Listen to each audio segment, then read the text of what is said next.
Smiling, but my heart singing sad songs. Yeah, I was living for myself. I was dead wrong till I get the call, no cell phone.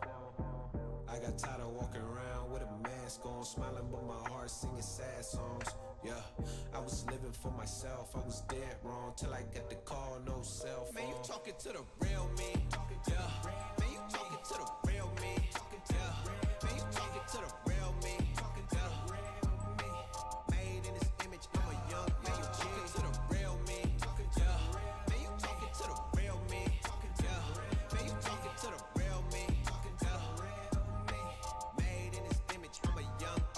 What's up, guys?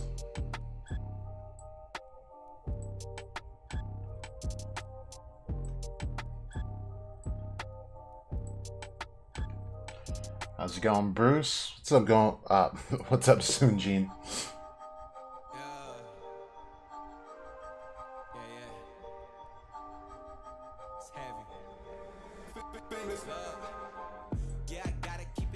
Soonjin, I'm doing pretty well. I'm glad it's the weekend. It's been a long week, so happy to be reading some Black Clover and all that good stuff. So yeah, WK in the building. What's going on, dude? All right, I think I'm gonna get started here. Let me turn down the. Is the music loud? I never know when it's too loud, or maybe I'll turn it down just a bit. Just a bit.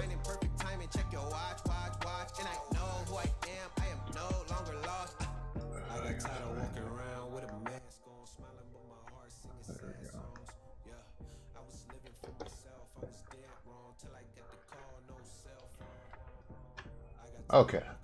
All right. So let's start off reading the TCB scans today. This chapter looked pretty interesting.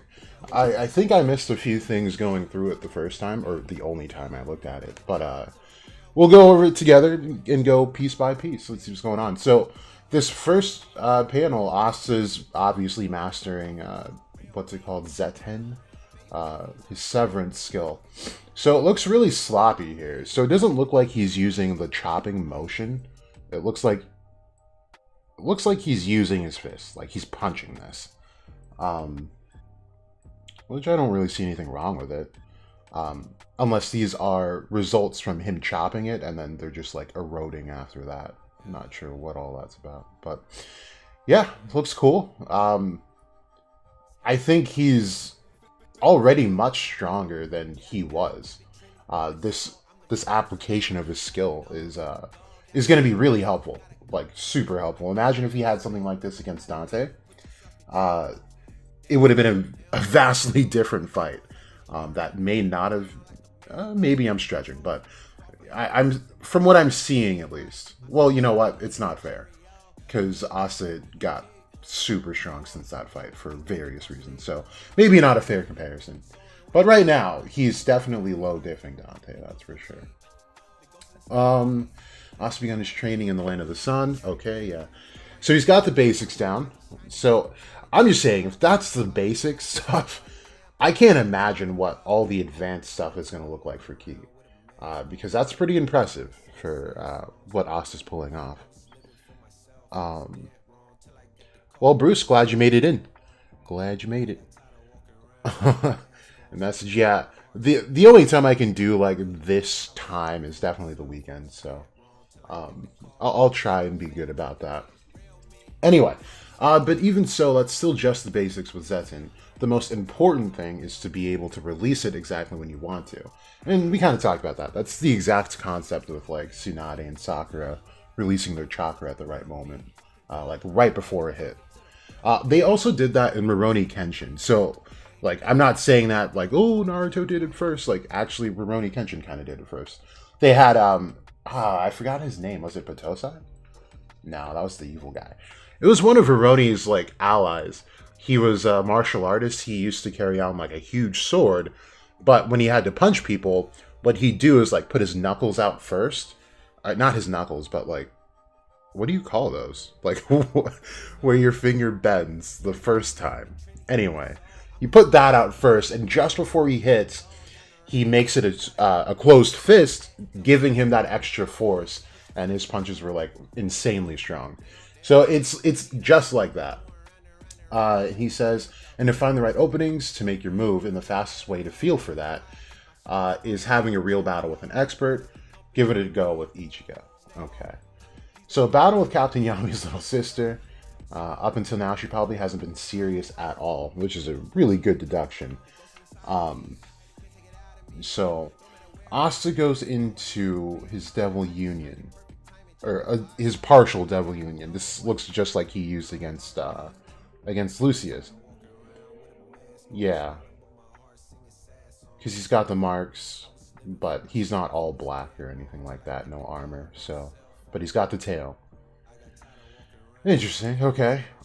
He's coated his body with something called anti-magic. With just this alone, simplistic Yojutsu should be completely ineffective against him. So, okay. Okay. Are you taking this seriously? Yeah. Oh. Why would she ask him that? Even if we were training, this is a real battle. I'll tell you right now. So, does she know that he can probably do more than that? Because this is a partial Devil Union that he's in. Huh. Interesting question. Okay. If you don't give it your all, you'll die. So, I like that she's just like Yami in this sense. Like, she's kind of reckless, but with a purpose. Alright. He's enjoying this. Good, I was able to defend. Anti-magic's able to reduce Ichigo's Yoryoku, but it's still so strong. Right, and this kind of goes back to that statement way early in the series, right? I think it was against Licht, where he says, like, his anti-magic can't always just, like, negate magic coming in. You know, if it's a lot, then it just kind of dulls it a bit. So, it looks like with ki amplifying magic, it makes it much more difficult for anti-magic to work.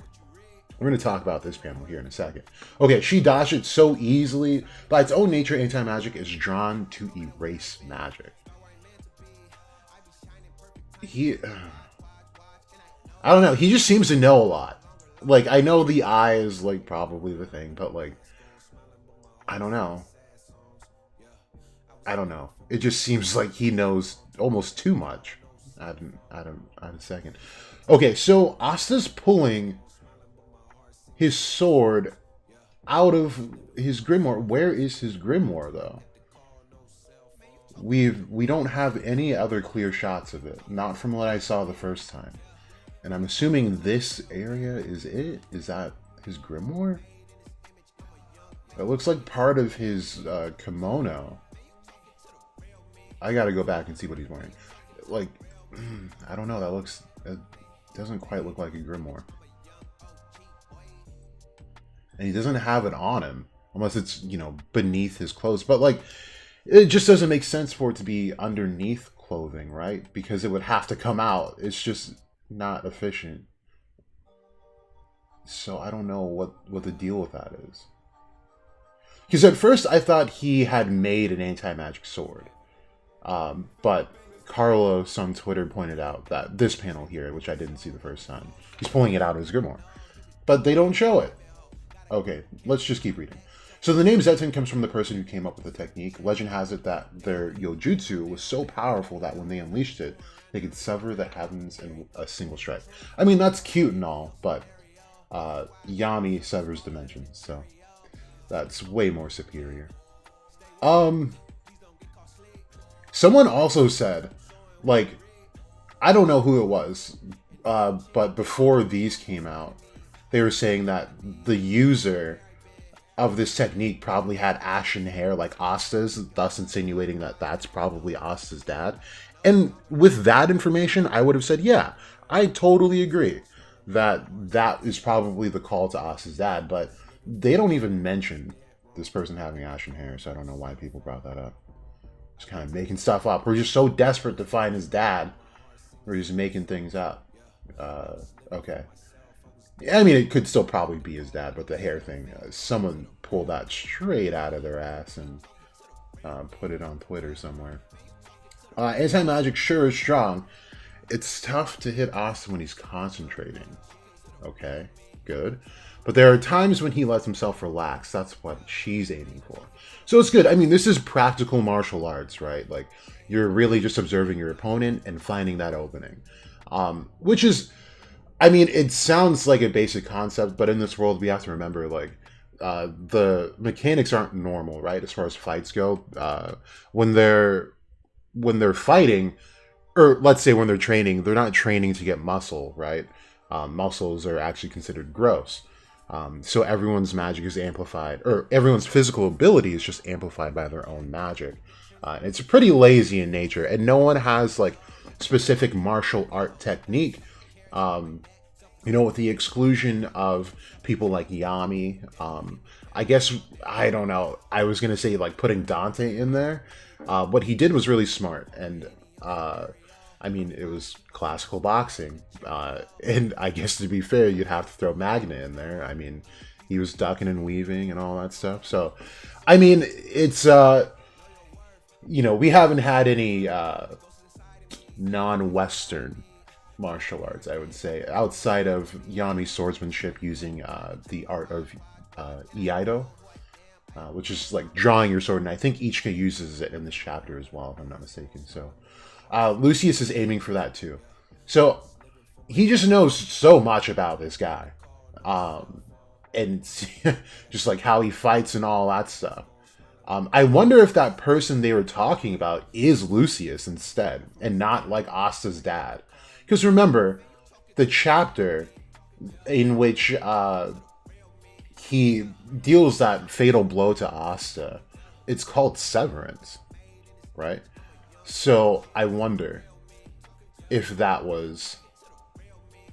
was actually Lucius who was able to do that, which would be really interesting and would explain like that specific technique. Like, he's realizing he can't hit Asta with his, with any of his magic, so he uses that little chop, instead of like a punch. So I'm willing to bet, like, if it's not Asta's dad or something like that, that Lucius was that guy who severed the sky. He's got the strongest time in soul magic. I don't know what that's supposed to mean, so Viz should clear that up. And if it stays the same, who else has time in soul magic? Because it's the strongest. If you have the only sources of these magic, then of course it'd be strongest, right? So instead of facing that head on, just fend him off. I really like this setting and how it's changing. Until you find an opening, in that instant, maximize your attack. I like that. So yeah, here, her sword has been sheathed this whole time. And then she pulls it out to deal a really big blow here. So this is iconic. This is the art of Iaido. That's what Yami uses as well, even though it's not specifically labeled that.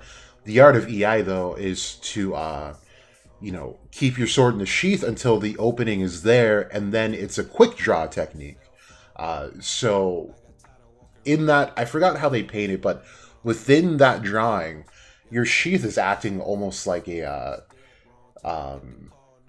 like when you aim a pool cue, like you're putting it on its path, right? So you're aiming your sword with two hands, but the sword that you're pulling it out with, or the hand that you're pulling it out with, is forcing itself to the outside of the sheath, so that when it comes out, not only just the power that you're putting behind the sword is going into it, but that little flick at the end when the sheath ends gives it extra force.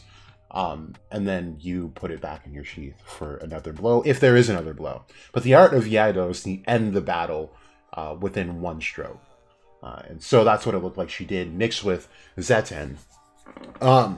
So this moment reminded me of what you guys see in the thumbnail, like the title of the video is Dangai Asta. So if you guys remember from Bleach, if you've read Bleach, and we'll kind of go over the concepts here too. is when he fights Aizen in that final battle. He comes back. I don't believe Aizen was able to sense any of his Reiatsu or anything like that, so he still considered him weak. But it wasn't that he had no Reiatsu, it was just so great, it was almost incomprehensible, unfathomable in a sense. So Aizen had then fused with his sword, now that he's reaching his maximum potential in that form, and he deals a blow to Ichigo, but Ichigo stops it. Now, I can't recall if it was the stoppage with his own hand or with his sword. I want to say it was the one with the sword, where after that, like a mountain off in the distance was like cut in half. And Aizen, being cocky, is like, oh, I didn't know like my power had progressed so far, but since Ichigo got a bit stronger, I can test out my powers. And then it wasn't until a few trades later that Ichigo, it was when he caught his sword after that. So after that, Ichigo catches a swing from Aizen's sword, and then he reminds him, or lets him know, that the mountain being severed had nothing to do with Aizen's power. It was actually Ichigo blocking Aizen's sword that caused the mountain to be cut in half and just almost obliterated. So he had just gained all this power. So we'll talk about it a little bit more in just a second, but I want to get through the chapter. But this seems like we're painting that picture almost. Okay, then she deals a kick. I love this, right? She's not just using her sword, she's using everything she's got. So that's really good. It's actual martial arts. And notice the speed of this battle, right? So she had just cut down all these trees, then delivers that kick and sends Asta flying fast enough just before these trees are able to meet the other half of their bodies here. So it's a pretty high speed battle here. Ryu's kind of bummed there. You had to go and make a flashy mess, didn't you? Amazing with this, it wouldn't have even mattered if we used Devil Union. Oh wait, so that wasn't Devil Union. Is this not the same form that Asta used against Lucius? Unless he's just talking about like going straight up into Devil Union. But I have a hard time believing that a full Devil Union wouldn't do anything. Because this is definitely lesser. There's no fifth horn, no nothing like that. What else? Yeah. Really? There's nothing Asta could have done in like a truer Devil Union form? That's crazy. Okay. Well, I'll take his word for it, I guess, but to me that's kind of hard to believe. Unless he's doubting himself again, which Asta does tend to do. Okay. So he says, oh crap, I'm passing out. Wait, hold up. So this is the Asta we know. I want to know more about the strength. So not yet. So we got a little Madara moment. Good. Of course, he gets just smacked right down. Jesus Christ, she's ruthless. Spare your blustery nonsense. So, I like this. She's breaking the foolish MC that we know, right? And we talked about this before. It's just the journey of the hero. A death has to be involved in order for the hero to grow more.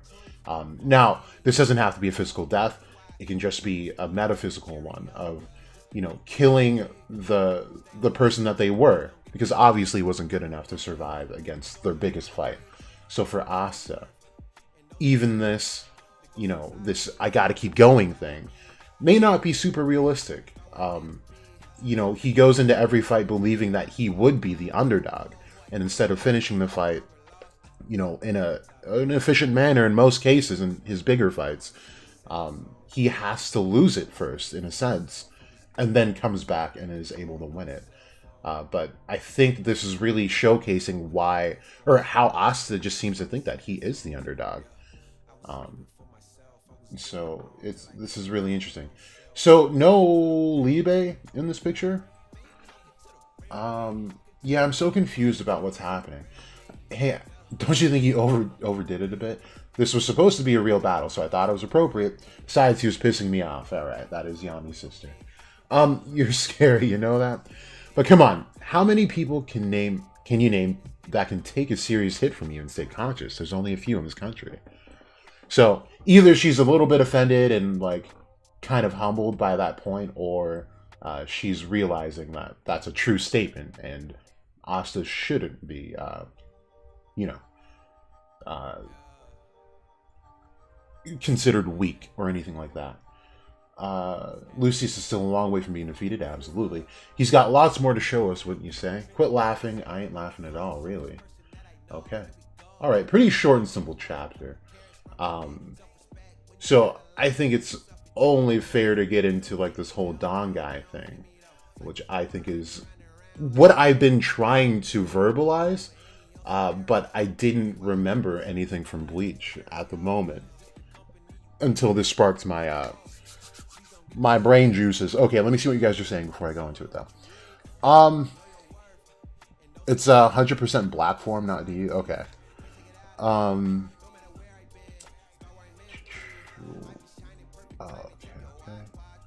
Yeah, I guess I only questioned that form because Libe disappeared completely. And oh well, I guess if he goes into black form, it makes sense. Okay.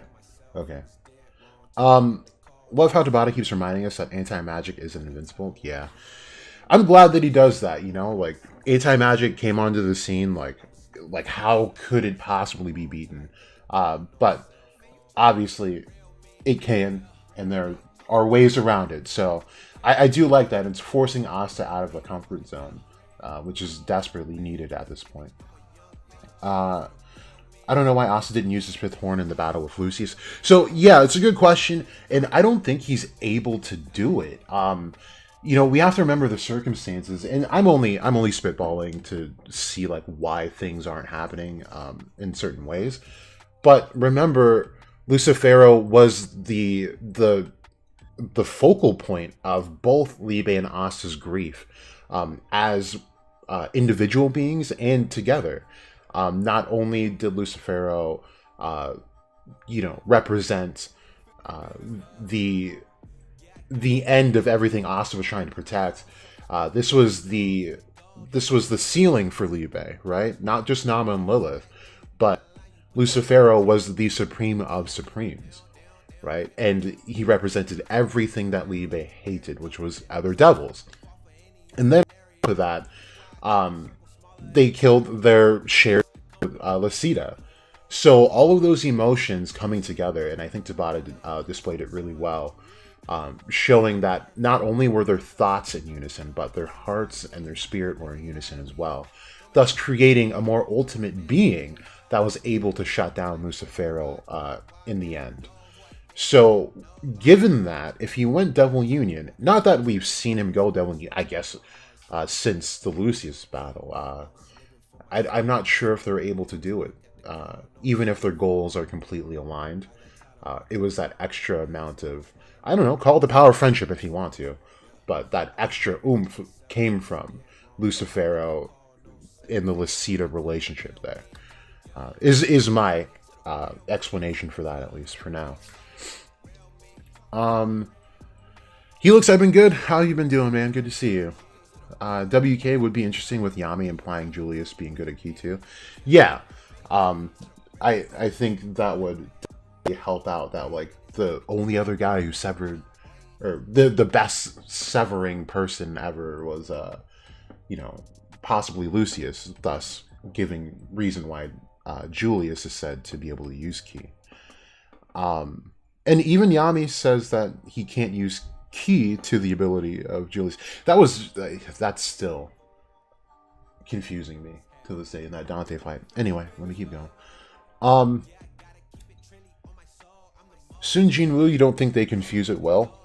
I'm pretty sure they can. That's part of their contract. But the fifth horn is the real big deciding factor there. Sky Prison, how you doing? Good to see you.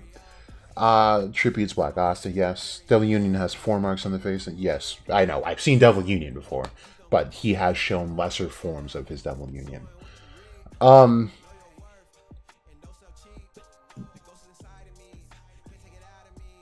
Okay, we're just kind of repeating what's been said. Okay, so let's go into the Dangai here.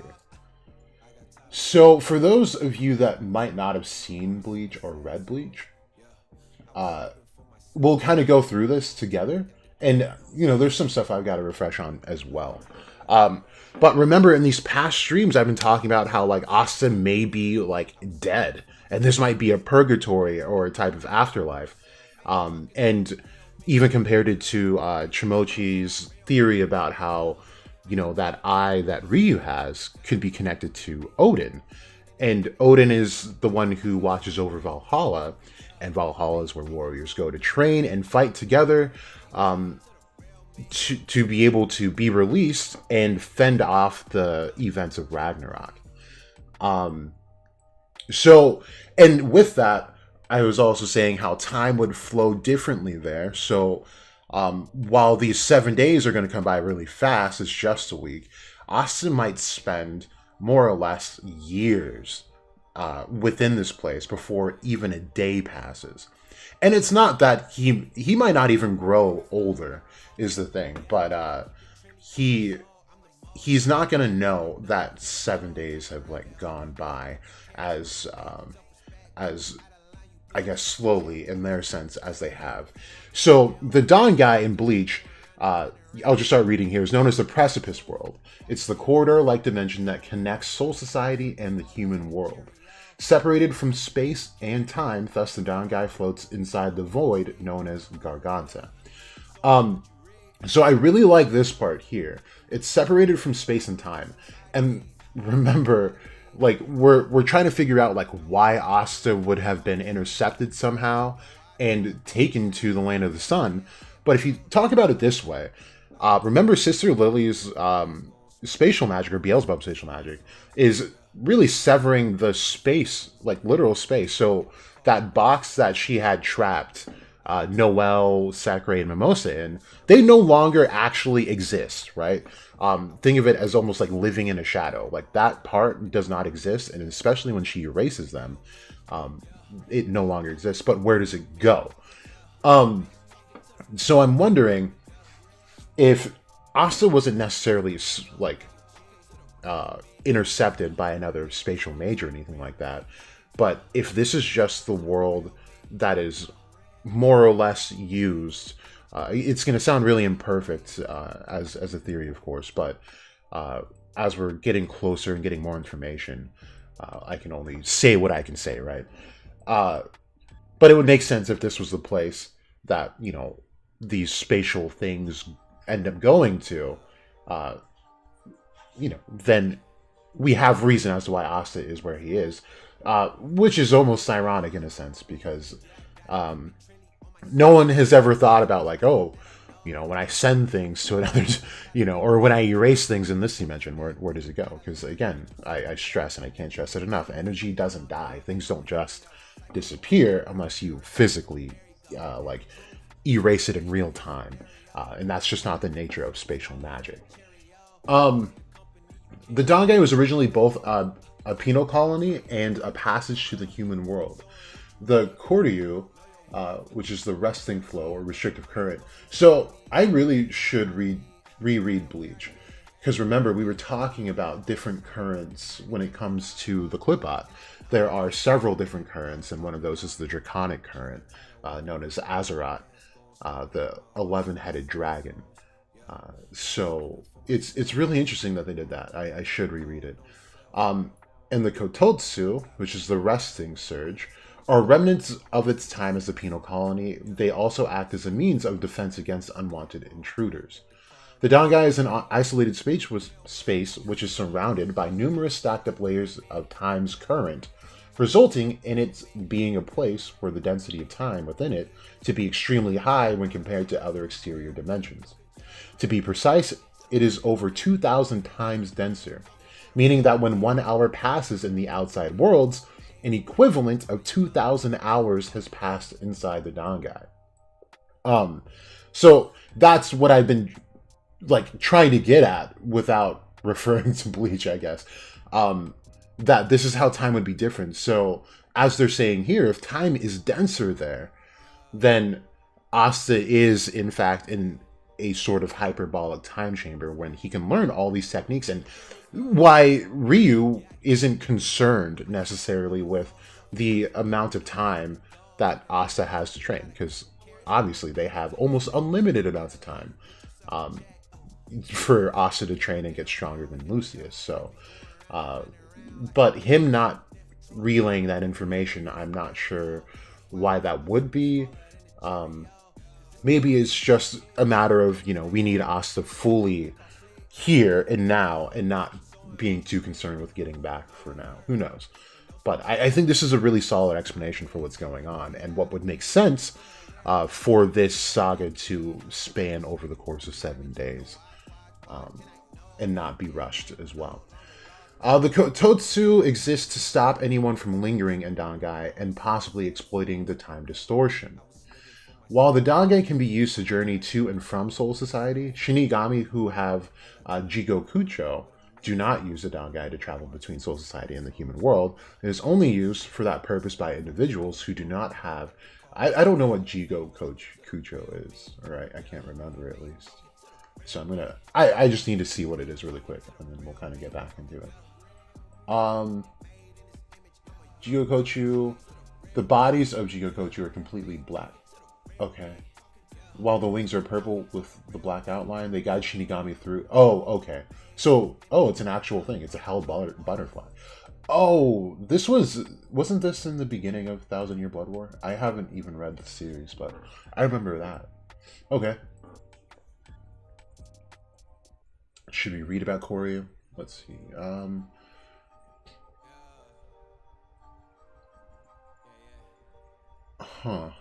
Okay.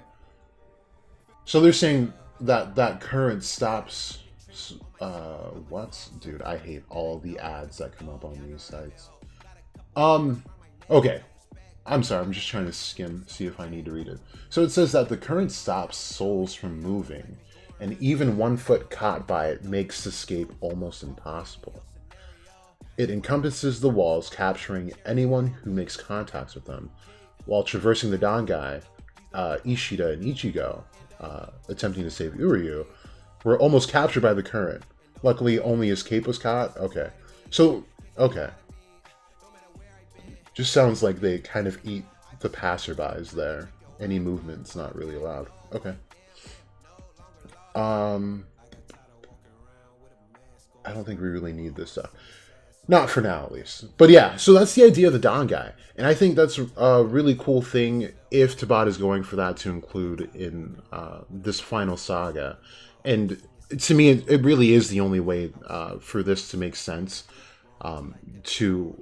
For 7 days to pass by in the Four Kingdoms while Asta trains, and he's only scratching the surface still.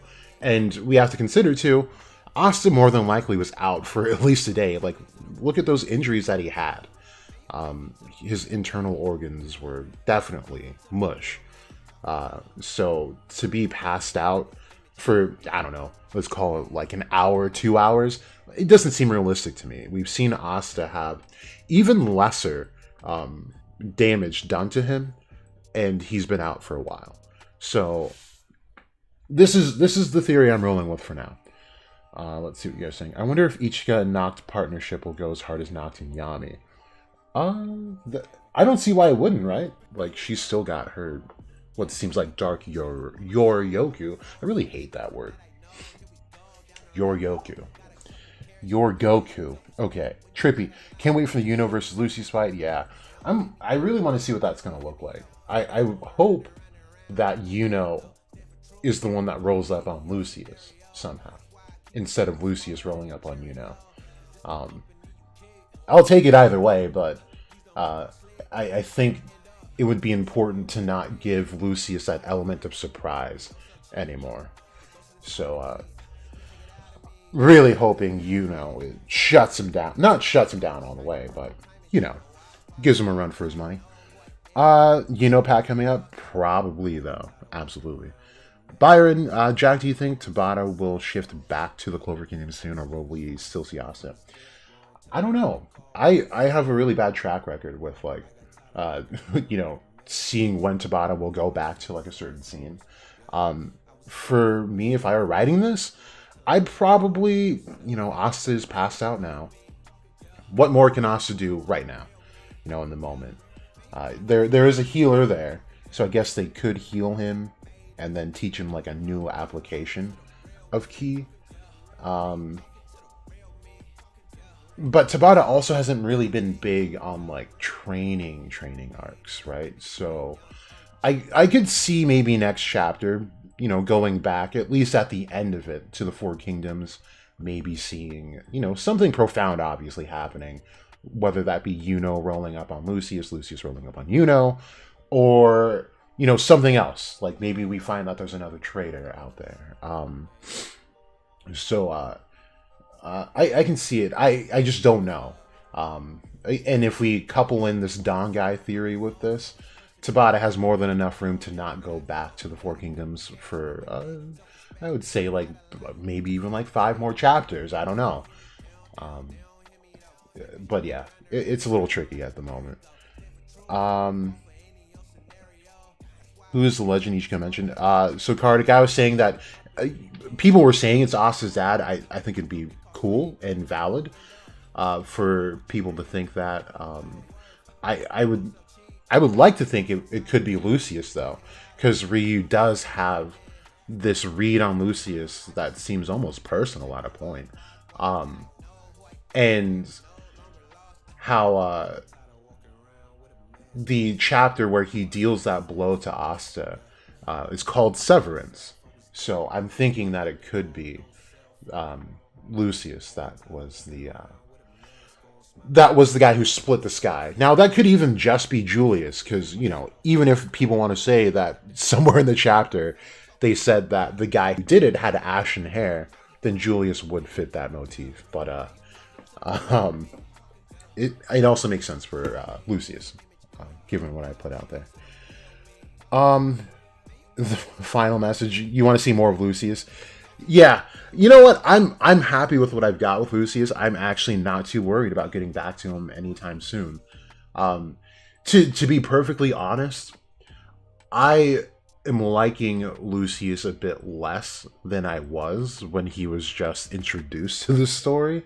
And it has nothing to do with anything that he's really done. It's the way that he's carrying himself.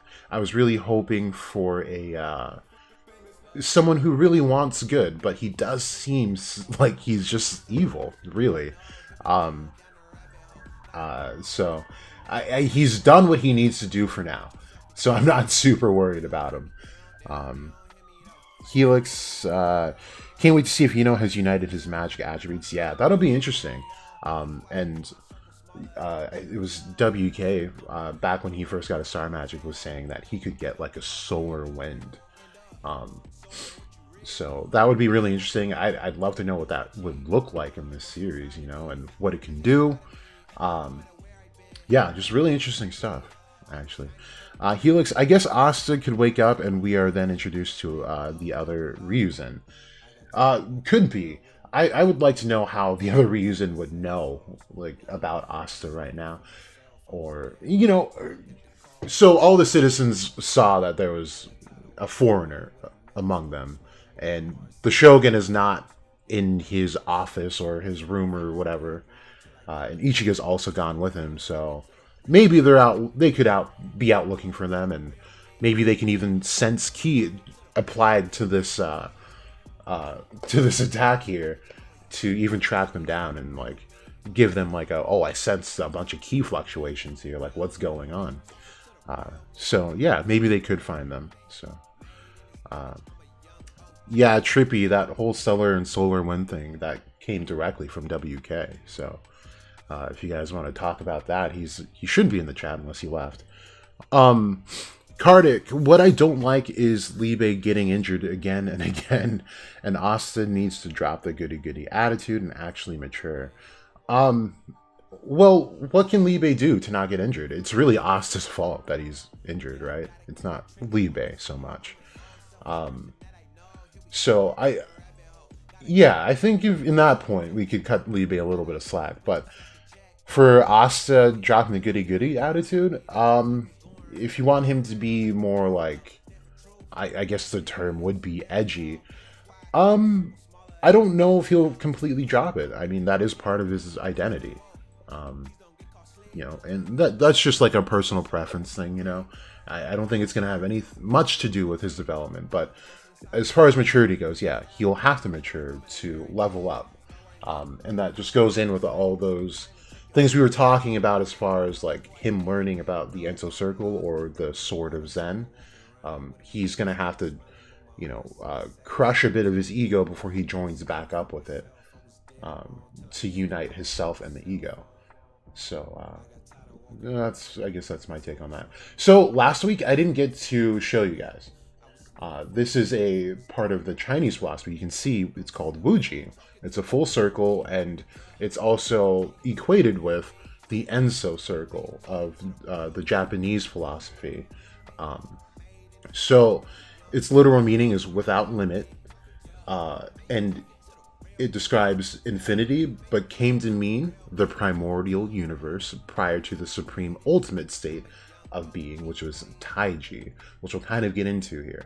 So I'll spare you the details, but it's really the exact same as the Enso circle in the concepts of the Sword of Zen,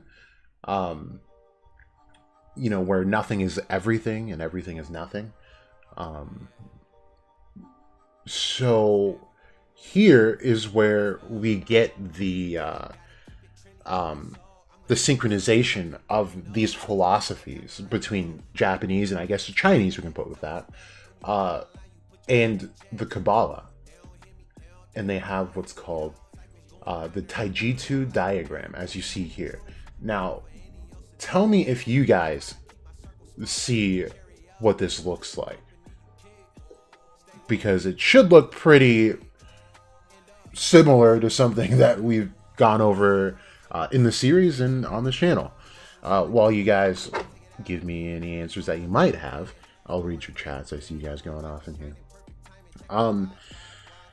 Rohan, I need to know how Star Magic Monozone looks like. Yeah, it'd be really cool. It'd be really cool if he could actually become like a universal fighter towards the end of the series, and he's actually able to use stars in space. Now imagine if he could use connect a monozone like that. That would be absolutely insane. With his etheric like wind, to be broken, really, really broken.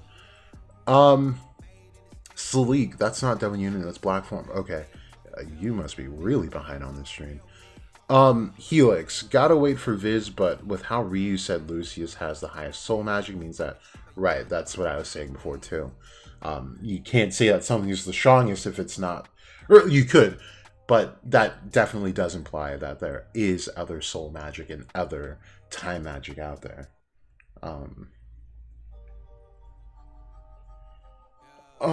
Sun Jin Woo, the personality he has during the fifth horn is the perfect personality for him from now on. Yeah, that could be the perfect personality. Sleek, it wouldn't be the same. Oh, you're answering a question. So, okay. No answers on this, huh? So this doesn't look familiar to you guys. That's quite insane. Quite insane, guys. Quite insane. So this is supposed to represent more or less the tree of life. So look at how many things that we have. We have 1, 2, 3, 4, 5, 6, 7, 8, 9, and 10 spheres in all. And there are 10 spheres on the Sephiroth and the Clipot. Now, this diagram was watered down and ultimately became the yin and yang symbol. So there is that. Now, I believe they mentioned ki in here as well. Let me see. They do not. I thought they did. Where is it? Oh, they did. Okay. So let me read you this section here. So it says non-polar, which is Wuji, and yet supreme polarity, Taiji. The supreme polarity and activity generates yang, yet at the limit of activity, it is still. in stillness, it generates yin. Yet at the limit of stillness, it is also active. So this is where we get into those, into the dichotomy of things, and the ultimate realization is that there is no dichotomy, no life, no death, no light, no darkness, no stillness, and no activity. There just is. So to go on, activity and stillness alternate. Each is the basis of the other, and in distinguishing yin and yang, the two modes are thereby established. The alternation and combination of yang and yin generate water, fire, wood, metal, and earth. With these 5 phases of qi harmoniously arranged, the 4 seasons proceed through them. The 5 phases are simply yin and yang. Yin and yang are simply the supreme polarity. The supreme polarity is fundamentally non-polar, yet in the generation of 5 phases, each one has its nature. So I don't know if Tabata is going to go this deep into this. This is a Chinese philosophy mainly. But it does have very, very similar, if not the same roots as like things like the Sword of Zen and the Enso Circle, and also the Tree of Life and Death. So here they talk about like how yin is still and yang is activity, or maybe I'm getting it backwards. So they're talking about this end versus this end. Now we realize here it's empty. It looks empty, right? And then this is full. So this is the concepts that we've brought up on this channel before, called the pleroma and the kenoma, where the pleroma is translates literally to the fullness, where they say it's the fullness of God, whereas the kenoma is empty, or the void, which is void of God. But the kenoma is the one who ends up becoming the pleroma, and they are one and also different. So very interesting concepts here. But to kind of push the point home here as to why this is also connected to the Sephiroth and the Qliphoth, you can also see here in the See Also section, they bring up the Ein Sof, which is ultimately what we studied here in the Kabbalah. So very, very cool stuff going on with that. So I'm hoping that Asta in the Land of the Sun learns more about, his self, and not just like who he is, but like who people are in general, right? And learning how to bring together not only his ego, but also his true self together. And if he's able to do that, I can only assume that his devil union could then complete itself, seeing that he can unify not only himself, but also his darker self, which I do think is Libe. So, really cool, really cool. I wanted to get to this, because we were going to talk about the Archons, but we ran way over time on the last stream, that I didn't want to make it a 4-hour thing. But this one's not as long as the other one, so it should be pretty digestible here. We can get through it pretty fast. But yeah, I just wanted to read about the demons more, because even though, we have Lucius saying that he took control of all the demons, or the devils, excuse me. I know you guys are very particular about that. It doesn't mean their story is over. And I think a lot of us have to realize, a story is still being told. So, we can't just say, oh, Tabata dropped the ball. There are no more devils. They're all done. Lucius just has control of them. There's ways that can be interpreted, number one. And number two, we can't say anything definitively until the story has progressed and ultimately completed. So unless there's strict conversation or dialogue about how they no longer exist, which would be impossible, or else you can't rule anything, then it's just invalid to say overall. So I think a lot of learning how to go through manga and what a lot of how we deem people is like trolls, right? Like on Twitter, when people can't understand, when we just need to wait for more information. Like, things aren't going to come chapter after chapter. More times than not, there has to be an element of mystery, because if you already know the world in and out in chapter 1, if Tabata says, yep, there's ki, there's higher applications of ki, anti-magic comes from a being named Liabe, whose adoptive mother was also Asta, there'd be no story to read, right? So you need to wait until things are more fleshed out or the story's completed to give more definitive thoughts. So just a little PSA there. And we'll get to reading on this. I see you guys are kind of writing. Okay. I wonder what an infinite slash versus dimension slash would look like clashing with the dimension slash when. Yeah, I don't know. I don't know. That's a good question though. In Gnosticism, and remember, Archons is a synonym for devil. So if you get mixed up, just anytime you hear the word Archon, just say devil. In Gnosticism, the Archons, from Greek archon, means ruler, were malevolent, sadistic beings who controlled the earth. Right in the beginning, what have we been saying for a long time? That devils are the creators of the things that are physical, especially here on Earth, down to our very bodies, as well as many of the thoughts, feelings, and actions of humans. They assisted their master, the Demiurge, with the creation of the world and continued to help him administer his oppressive rule. So we talked about the last stream. If you missed it, here's the Spark Notes. Not only do they believe that devils made the world and our bodies, they do mention, and this is something that's also brought up in Dante's Inferno, well before Gnosticism was even a thing, I believe. The thought of humans having a natural state of demonic possession is brought up. So this is why they say even things like the thoughts and feelings and actions of humans. And then it goes back to beings like Dante and even Vonica, where they're very violent in nature. And you see Dante in that little collage of the things that he's done to bring himself pleasure, but ultimately failed, seems to be some of the darker sides of humanity. And even that spiel he gave Asta, that true humanity is evil. This is a Gnostic point of view that Dante brings up, and it is also again brought up in Dante's Inferno. So very cool to look at it that way. And they even bring up that the Demiurge, who is Yaldabaoth, or also regarded as Yahweh, created the world, stole power from the real God, and, well, his mother, who came from the real God.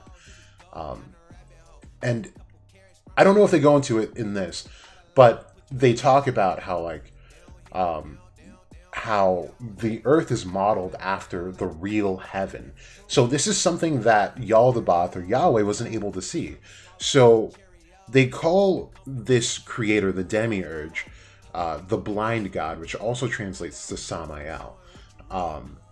And it's because even though he was born of divinity through Sophia, he was unable to see. It's not that he was physically blind, but he actually couldn't see the real heaven. It was invisible to him because he was not supposed to have been, he wasn't a true creation of that god, the Bythos. But when he created the world and the waters and all that stuff, and when he created the Archons, he had looked into, I forget if it's a specific body of water that he did look into, but he just looked into water, and from the reflection, he saw what the real heaven looked like. And he realized then that he was not the true God. And that sparks more or less some, I guess you could say, anxiety and jealousy over his placement in the universe and who he really was, and what he was capable of.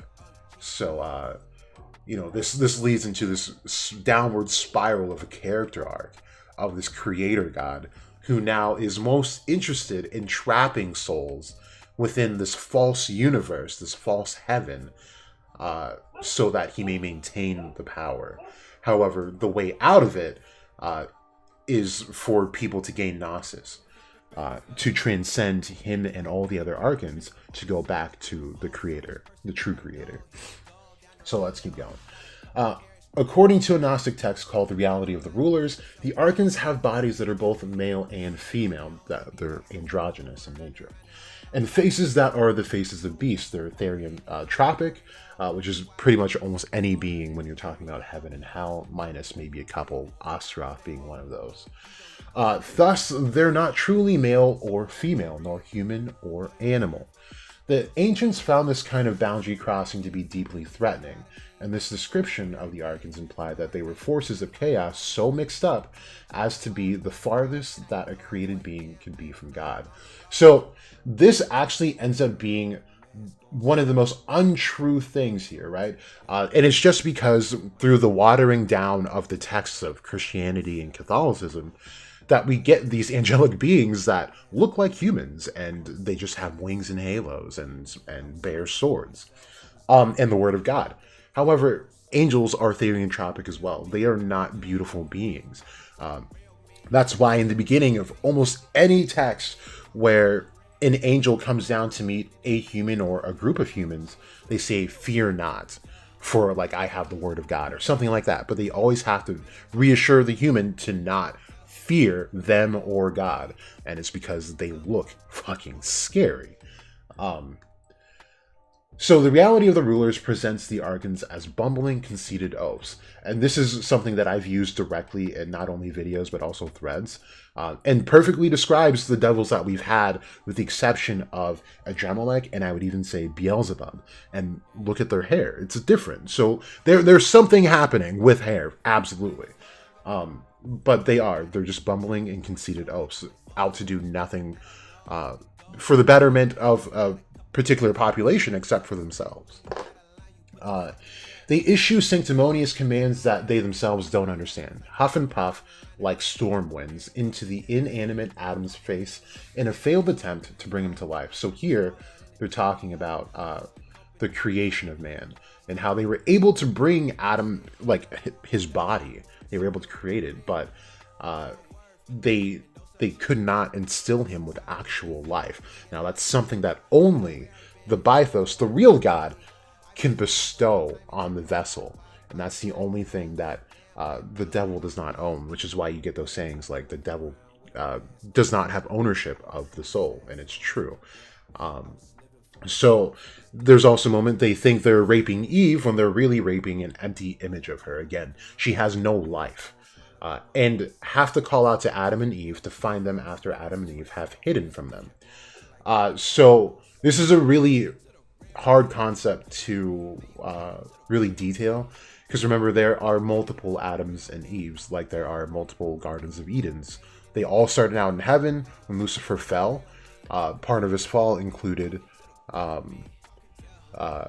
Garden of Eden falling as well. So now that we have this void, that void that we see on the Tree of Life and on the Tree of Death are the higher and lower Gardens of Eden, where Earth is the middle Garden of Eden. Despite their sometimes lacking in competence, the archons were extremely powerful beings whom the Gnostics dreaded.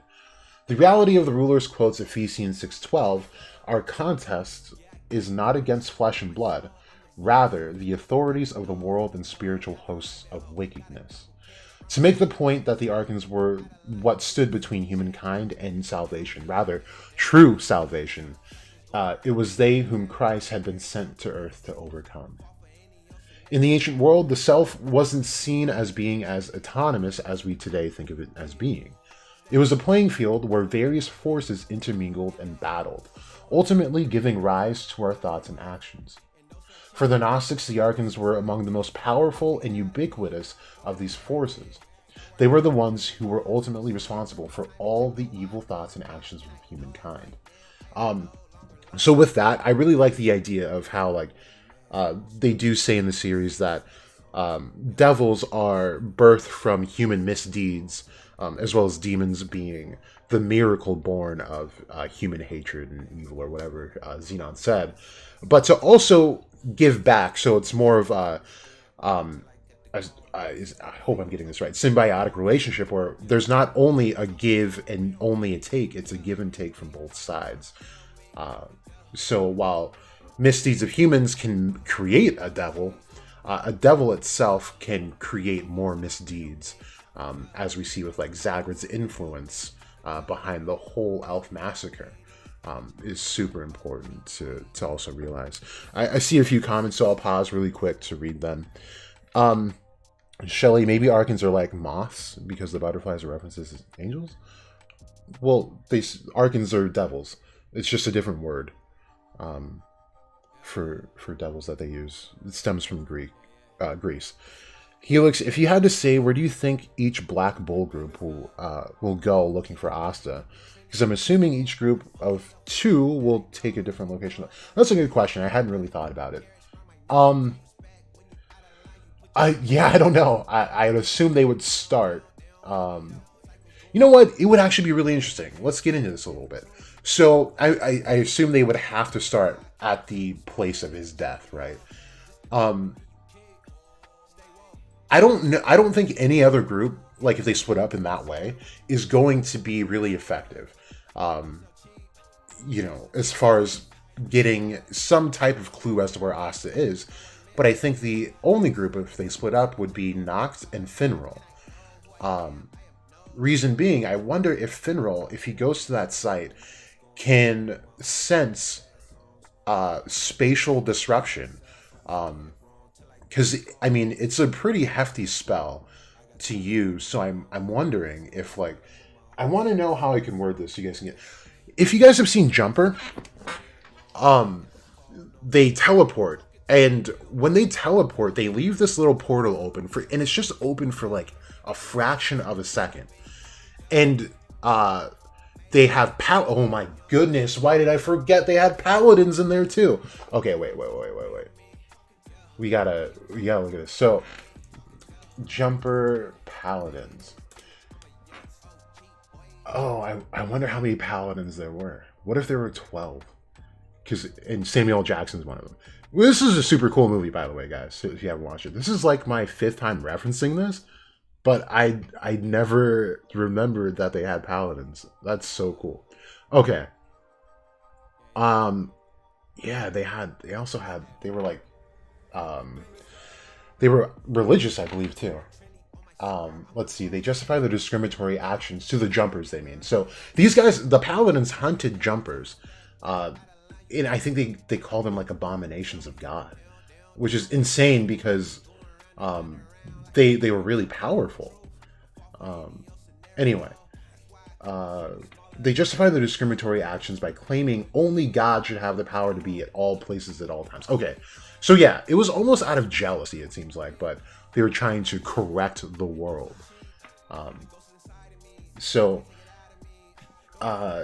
To draw out a Jumper, paladins will target their loved ones, almost like Lucius did with Sister Lily. There are hundreds of people within the paladin societies. Okay, so anyway, I'm not going to read this whole thing to you, but they have this tool, and I'll see if I can pull it up. Where once a Jumper makes his jump or her jump, they shoot this thing into the portal so that it keeps it open, so that they can keep following the Jumper. Because the Jumper is like some of the most amazing scenes. Like they started out in like somewhere in America, then to get away from a paladin, they went to like the fallen city or Colosseum of Rome, went through Egypt to get away from them. It was just ridiculous. And then they also had a particular weapon to stop them from jumping to begin with, which was rooted in electricity. Oh no. Let's see if I can find you guys a GIF. Really cool stuff, though. All right. Can I get a GIF to play or what? Or what? No? Okay. That's whatever. but you guys kind of get it. So yeah, if you guys have a little time on your own, definitely look up Jumper, watch the movie. It's pretty cool for what it is. So interesting that I forgot they had paladins and everything. But anyway, yeah, I think Finral, if you can pick up on like, yeah, spatial magic was used. This is like the frequency, because remember, frequencies were also brought up with the other spatial mage. He's the royal that opens the doors. He was also possessed by an elf. I just forget his name. But yeah, if he's able to pick up on the frequency and then track Asta that way, be really cool. Now, Finral doesn't have the power to like jump whole dimensions to say if, you know, this Dangai theory is correct, where it would be an intermediary dimension. So I think to help that, a Finral and Noct tag team would be in order to really get the results that they're looking for. And that might even take more power than they're used to. But, I mean, Noct does have his devil, so to amplify it, it shouldn't be too bad. What would make it even cooler is if he could contract Finral with a devil and amp his spatial magic himself. That'd be cool, too. Anyway, that's kind of what I'm thinking, just off the top. Okay. So, Helix, yeah, Jumper was a good movie. You know, Booty, Asta Scrambler, long time no see. I think the movie is gonna play a role in the manga and show what happened 20. Just so you guys know, I'm just never gonna talk about the movie. Every anime like movie has been like so irrelevant. I've just given up on them. So I have no plans on watching this movie. I personally think that Conrad's design is whack as all hell. So I've got no vested interest in it, to be honest with you. But it'd be really cool if it did play a role in the series. Then I'd watch it. But other than that, I've got no real plans on doing so. Okay, let's get back to this. So they say it gets worse. Since the Archons had created humans in the first place, they had created humans to be extremely susceptible to their influence and to be almost unable to resist it. So this is where we get back to the true nature of humans being evil, because our resting state is due to devils to begin with. Only the divine spark from heaven, which had slipped into creation despite the Archon's intentions, gave people any kind of a chance of resisting Archon's temptations. So we're talking all the things that you experience right now, like things down to food, which is why when we get to like these super monks, I'll call them, where they fasted for like months on end. They didn't partake in things like eating, having sex, any physical pleasure. They really abandoned, and they went into a state of meditation, which is what is strived for in the philosophy of the Golden Dawn, where you reach this level called ipsissimus, where you have to reach a death-like state. Now, you have not officially died. They even go into the science of it in the Golden Dawn, but your organs, they function at the most minimal level ever, just enough to keep the we'll call it the evil body alive, the physical body alive, but the spirit is strengthening while this is happening. So from there, you then transcend the world and reach a state of godlyhood. Now, there's a particular monk, I don't remember their name, but they had died in this meditative state, and they didn't even decay for, we're talking decades. And it's one of the most profound events that's ever happened as far as that goes. And so it kind of gave it weight as far as, what the monks were doing and their way of life. And it's kind of trippy to think about. Like, if you think about all the things that you love to do here on Earth, like this for me being one of them, talking to you guys, reading this with you guys. I had the best spicy chicken sandwich last night. It was the hottest thing I've ever tasted in my life. And I ate it with the serrano peppers topped with hot sauce as well. And that's one of the finer beauties of life for me. But even that in this sense is regarded as evil. So imagine, like, even the things that you love dearly, like friends and family, are all illusions to trap your individual soul. Like, doesn't that suck? Like, really, really, absolutely does suck. So, anyway, to get off of that, it's kind of depressing, too, if you think about it. Where did we leave off? So, only a divine spark from heaven, which had slipped into the creation, despite the Archon's intentions, gave people any kind of a chance of resisting the Archon's temptations. But only a few people, the Gnostics, were even aware of that divine presence within themselves. And even for them, it was a tremendous ordeal to act in accordance with that presence rather than the wishes of the Archons. Most people were just the puppets of the Archons. Thus, the normal default state of humans was literal demonic possession, so they reiterated here too. It's fitting that the Gnostics identified the Archons with the entities that were worshipped as pagan gods. How could you fail to worship a god that already possesses and controls you? The number of Archons varies across Gnostic texts, but there are commonly said to be 7 Archons, whose identities and names vary as well. These 7 corresponded to the 7 planets that had been identified in antiquity, whose movements were credited with producing astrological fate. Astrological fate was the main means through which the Archons controlled people's lives. So this part here is what I used in the video when gains star magic. We talk about the upward and maximum potential of star magic. And in that video, I talk about how could potentially control events at its utmost potential. Because as they say here, it's the motion of stars and planets that give us certain events. And in that video, I also talk about conjunction. Now, this is where conjunction kind of is really weird to me, because conjunction has nothing to do with stars. It has everything to do with planets and the alignment of them. So, off of that, just a little bit, when you look up conjunctions, you'll more than likely get more catastrophic events that have happened in correspondence to those. So that's why I've always leaned into turning into something more evil, and he may even lose himself in a sense. So I really love that they point out that the number of Archons is 7, or commonly said to be 7, because we have also pointed out in previous streams that with the 7 Ryuzen, we also have 7 angels. We also have 7 Archons, and it's the correspondence to planets. So I'd really like it if Tabata did make correspondences to planets in this series, because I think Asta is going to ultimately have something to do with planetary movement, to further complement the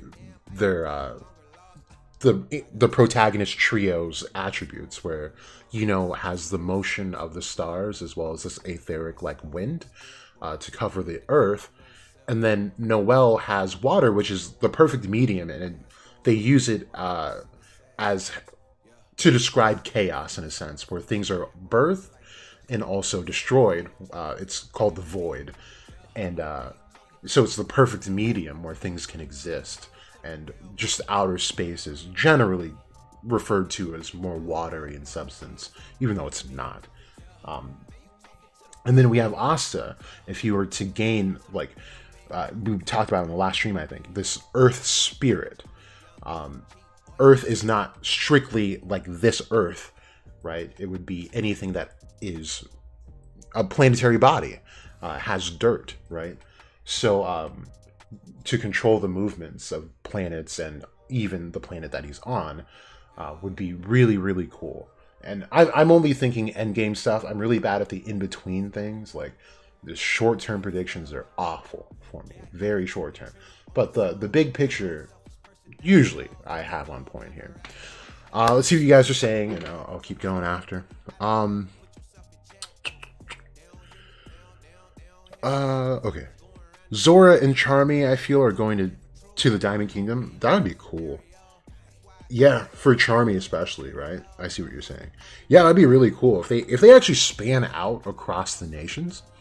Man, oh my gosh, wouldn't it be cool if like they tell the other nations of like, Asta's dead for all intents and purposes. We're using the word dead, but we still believe he might be alive.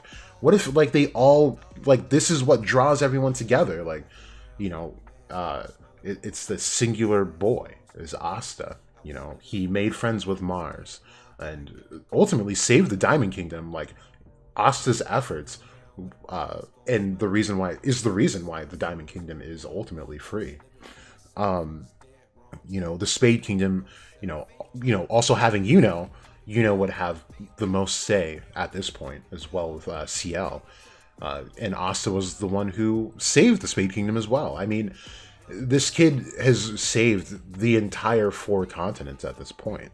The Heart Kingdom, they love him. He trained with him. So I think that'd be really cool, actually. Helix, just because all the signs, to me, seem to point at dwarves being native to the Diamond region, and Charmy is half dwarf, and with dungeons having trap magic, I think Zora will learn some advanced trap techniques there. Yeah, it's actually really funny that you bring that up, because I had a Jack Clover that I put on my alternate account. I believe it was on my alternate account. Where I talk... This was before Lucifero was defeated. And I was thinking of ways that they could bring him down without killing him. Because killing him at the time seemed very unrealistic. But trapping him seemed much more realistic as he was already trapped to begin with. So when you look at a dungeon, or the dungeon that we looked at, not the one in the Spade, but the one in the beginning, not only do we have traps, like you pointed out, where I said Zora could play a part in setting traps, Sekre could seal it. Henry is the one who creates this dynamic flow between like the shuffling of rooms so that treasures and things that are supposed to be trapped inside are much harder to bring out to the surface. So I was saying like with a combined effort of some of the Black Bulls that they'd be able to create an efficient dungeon and have Sekre seal it away for like a certain amount of time. And just like with the dungeons that we see, they'll reveal themselves once that sealing magic has lifted. So yeah, very, very cool point. I doubt they'll look in their continent since Noct confirmed Asta has to be in a different continent far away. He did say that. I forgot about that. So yeah, but I still think they would go to the site of his death. That's the first place anyone should start, I think. Helix, only Jack can make a spicy chicken sandwich. Gnosis is okay. Yeah. You don't hear that every day, I guess. Shelly, I think it'll reveal that Ichika is using as a human shield to. She's acting like a human shield to Ryu, like Lily to Lucius. Because Ryu tells her that he's deeply... Wait, what? Where did you get that? Where did you get Ryu telling Ichigo that he loves her? She's like 10. I don't know. Shelly, you have a feeling that Yuno will turn out to be the real Astaroth instead of Asta? I doubt it. The only thing that goes towards that is in the dungeon where time did stop. I would find that to be a massive fumble if Yuno were Astaroth, especially knowing both of his parents. It just wouldn't seem right at all. Okay, cool. Let's keep going. After giving a list... Oh, okay. Did we see that? Yeah, okay. After giving a list of the 7 Archons, the Secret Book of John they don't give the names up here. Okay. The Secret Book of John adds, this is the sevenfold nature of the week. The 7 Archons also correspond to the 7 days of the week, which could be expected since the days of the week were already named after pagan gods and the planets to which they corresponded. Through the string of connections, the Archons also corresponded to the 7 days of creation in the Book of Genesis. The Gnostics interpreted the plural us in Genesis 1:26, where they say, "Let us make man in our image," as referring to the Archons. In its original historical context, that us almost certainly referred to the Divine Council in the ancient polytheistic Near Eastern mythology, a concept that Judaism hadn't fully left behind when the text that's now the first chapter of Genesis was written. Which is where the term Bereshit is, which is also the name of Haiji in Hungry Joker. So, pretty cool stuff. Also related to the Behelit, or Behelit, in Berserk. There's one further correspondent to note here. In ancient thinking, each planet occupied one of the 7 celestial spheres, or layers of the sky. Each of the 7 archons therefore ruled over his own celestial sphere. This provided the archons with a further way to inhibit people's spiritual progress. So what they're talking about here is what Dante Alighieri illustrates perfectly. It's not Dante's Inferno, but Dante's Paradiso, where he's now in heaven, and each time he goes to another level of heaven, he's actually going to another planet. So he starts out on Earth, and then he meets the angel of Earth. I forget what he called her, but she would be the Shekinah, which is the bride of God. And then the next step was the moon.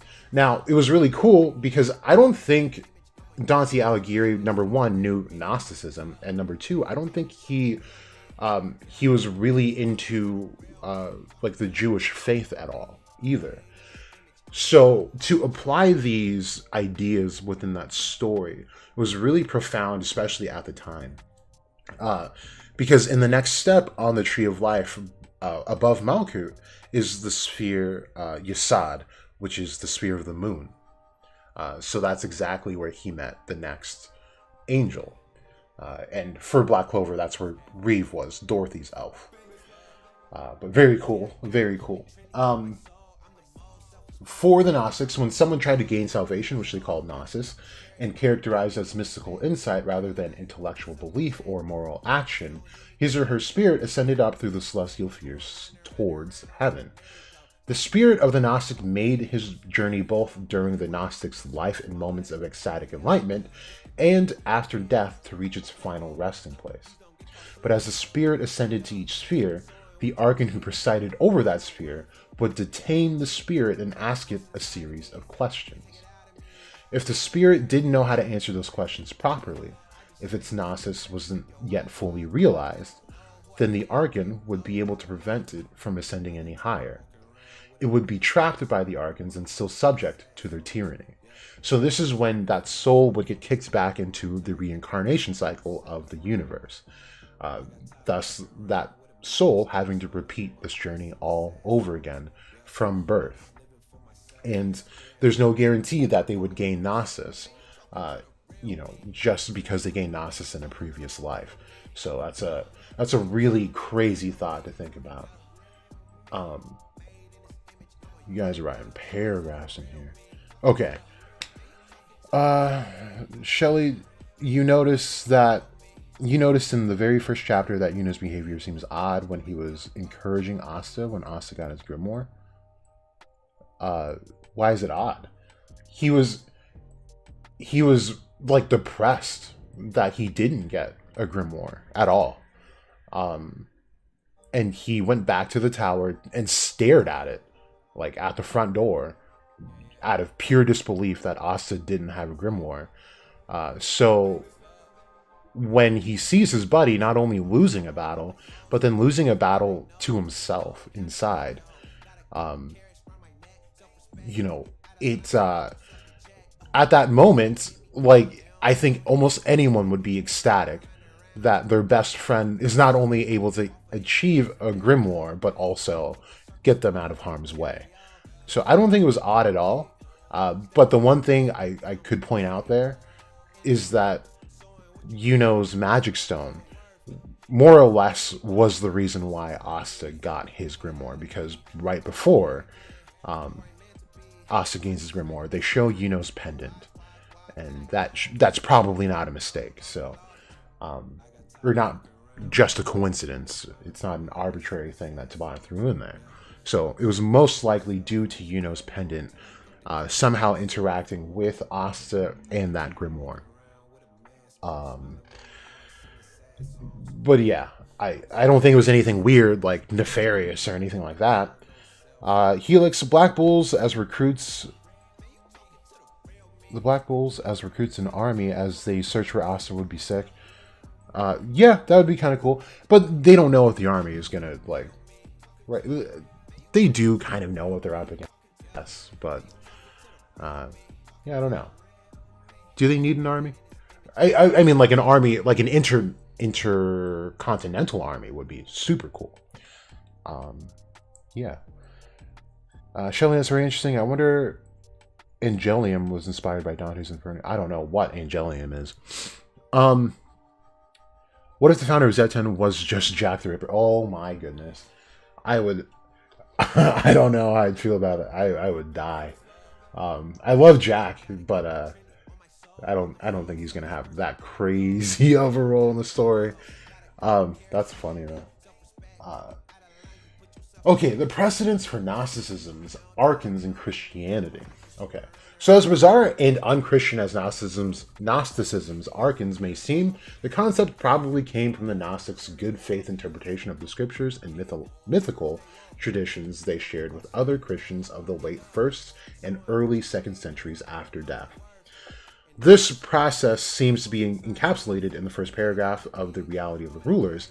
That text begins by quoting the Apostle Paul's aforementioned statement in Ephesians 6:12, where it says, "Our contest is not against flesh and blood, rather the authorities of the world and spiritual hosts of wickedness." The text then promises to inform the curious reader about the nature of these authorities, after which begins a description of and commentary on the archons' roles in the creation of the world. The entire text is essentially an exegesis or interpretation of Paul. Much the same can be said of the idea of existence of the archons in and of itself, which makes it highly probable that the Gnostics received their inspiration for the idea from Paul. In almost all of the books attributed to Paul that would later come to be in the New Testament, something that didn't exist in any formal capacity when Gnosticism arose, the world is said to be ruled by mysterious powers or authorities. The words used to denote these beings differ from passage to passage. They can be principalities, which are also called archai, dominions or authorities, exousiai, powers, dynamis, or lordships, which are kyriotitties. Titties. That was immature. Okay, so I made a post about this. This is exactly where I got the quote. And then they continue to say most of these passages specify that these powers are evil, the enemies of Christ and Christians. So notice that they talk about these powers and that they actually rule the sky in these scriptures. And they talk about these powers having names like powers, authorities, principalities, dominions, right? Lordships. These are types of angels as well. So here again, we're reinforcing this thought that these angels are not actually angels. These are actually servants of the demiurge who are also evil as well. So this goes back to Robert Flood's tree, Tree of Life. So, oops, there we go. Where there is no reflected tree, right? It is just this one tree.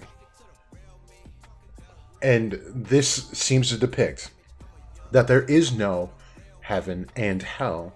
There just is. Thus getting rid of that dichotomy. Because even when they're separated, they act in tandem. So for it to be condensed into one tree makes much more sense than the others go. But it's separated to get a better understanding. So to dissect this idea gains the practitioner the ability to traverse these things individually so that they can then put it all together and achieve their own form of enlightenment. So, and this tree is of course important because this is the tree that Dante shows us while he's fighting Yami. So let's get back to the text here. So in some cases, these passages could simply refer to human political authorities, but in other passages, this is clearly not the case. Ephesians 3:10 and 6:12, for example, specifies that they dwell in the sky. And Colossians 2:8 and 2:20 refers to them as elemental spirits of the universe. So this is something I also tweeted out about as well.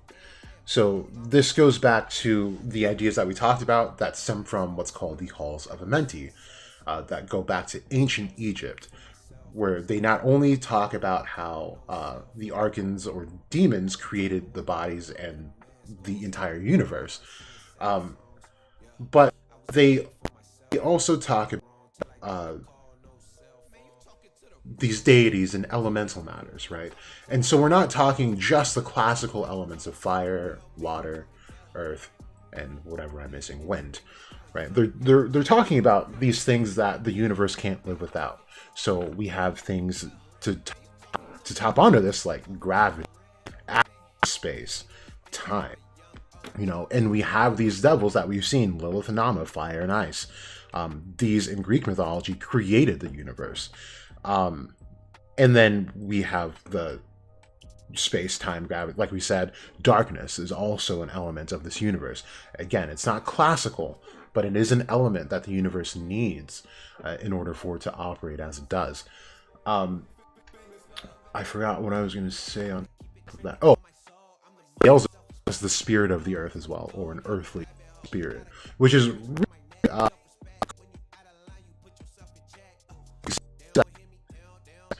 supposed to be one of fire because he's a supernal being, but he's also regarded as earthly spirit or the earth spirit.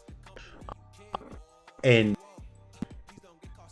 the reason why that's special, just to how important and dynamic Beelzebub is, because his Shrek is more than likely the demiurge, which would respond to.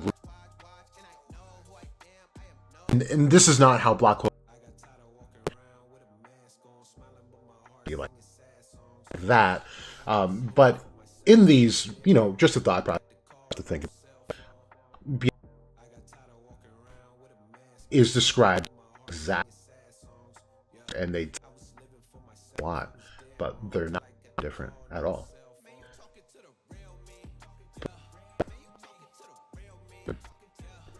Be relevant. Just run through your head several times because it's truly. Paul develops this doctrine systematically. Instead, his letters, including the letters written by others in name, seem for granted that it was ruled by official powers. For some later the Gospel of Matthew 4:8, the Gospel of Luke 4:6, the Gospel of John. We don't really need all those references. So they're saying, all say that Satan, or similar being, whom the Gnostics equate with the demiurge, the chief of the archons, is the one in control of the world. The Gospel of John even specifically calls this being the archon of this world. The New Testament writers therefore presuppose that the world is ruled by villain spiritual beings of one sort or another.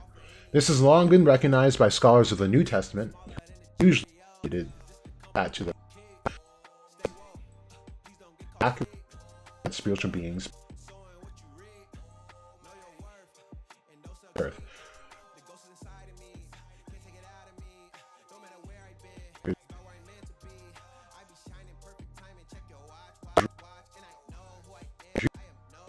Christianity arose, which posited, for obscure reasons, God had allowed to gain control of the world at some point in the past.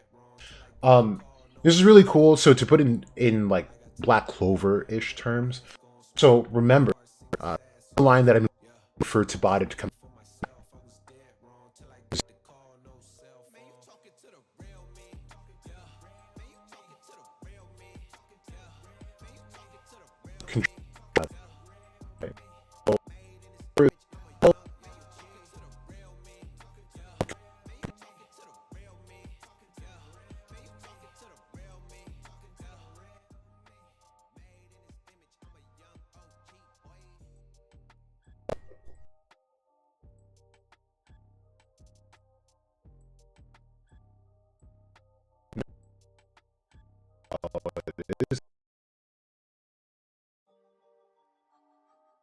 What?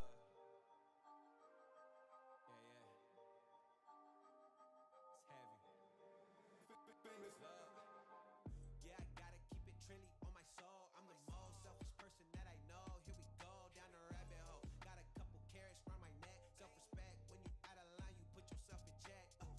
They don't hear me. They don't hear me though. Cycles going round and round and round like a merry-go. Stand for truth or fall for any old scenario. That's why I keep my circle smaller than a Cheerio. Cause it's the company you keep. Stay woke. Please don't get caught sleep. End up sowing what you reap. Know your worth and don't sell cheap. The ghost is inside of me, can't take it out of me. No matter where I've been, it's about where I'm meant to be. I be shining perfect time and check your watch, watch, watch. And I know who I am no longer lost. I got tired of walking around with a mask on, smiling but my heart singing sad songs. Yeah, I was living for myself, I was dead wrong till I got the call, no cell phone. I got tired of walking around with a mask on, smiling but my heart singing sad songs. Yeah, I was living for myself, I was dead wrong till I got the call, no cell phone. Man, you talking to the real me. Yeah, man, you talking to the real me. Yeah, man, you talking to the real me. Yeah, made in this image, I'm a young man. You talking to the real me. Yeah, man, you talking to the real me. Yeah, man, you talking to the real me. Yeah, made in this image, I'm a young OG boy. Yeah, yeah, it's heavy.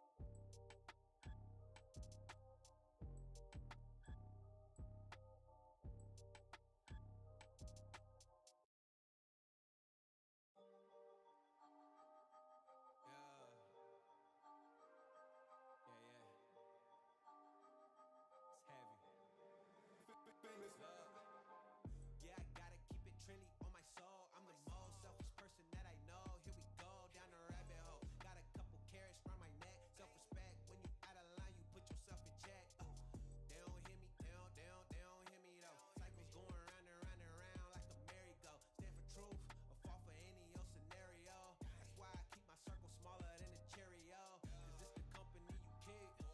Stay woke. Please don't get caught sleep. End up sowing what you reap. Know your worth and don't sell cheap. The ghost is inside of me, can't take it out of me. No matter where I've been, it's about where I'm meant to be.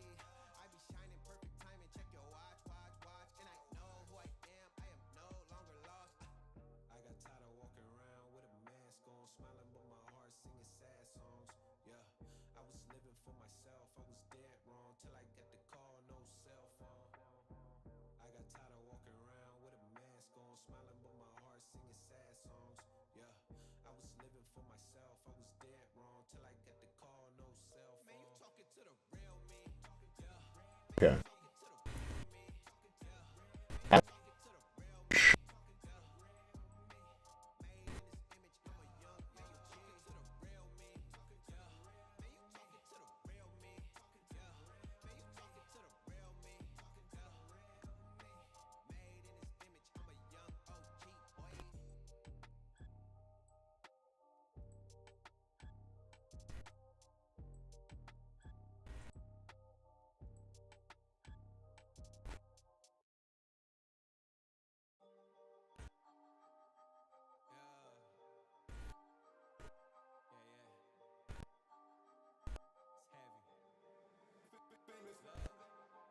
Yeah, I gotta keep it trendy on my soul.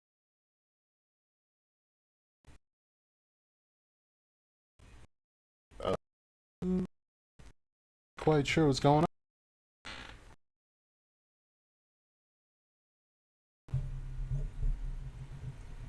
Okay. We should be back. Can you guys hear me?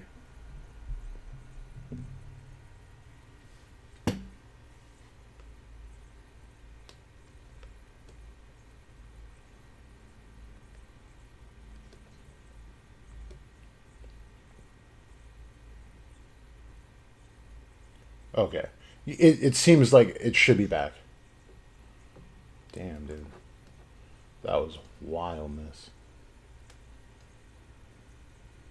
Okay. My bad, guys. I don't know why I did that at all. Anyway. Um. Okay. That was pretty much the end of this. So I think the last point I was on was how elves in Black Clover were said to use ley lines to control the weather and things like that.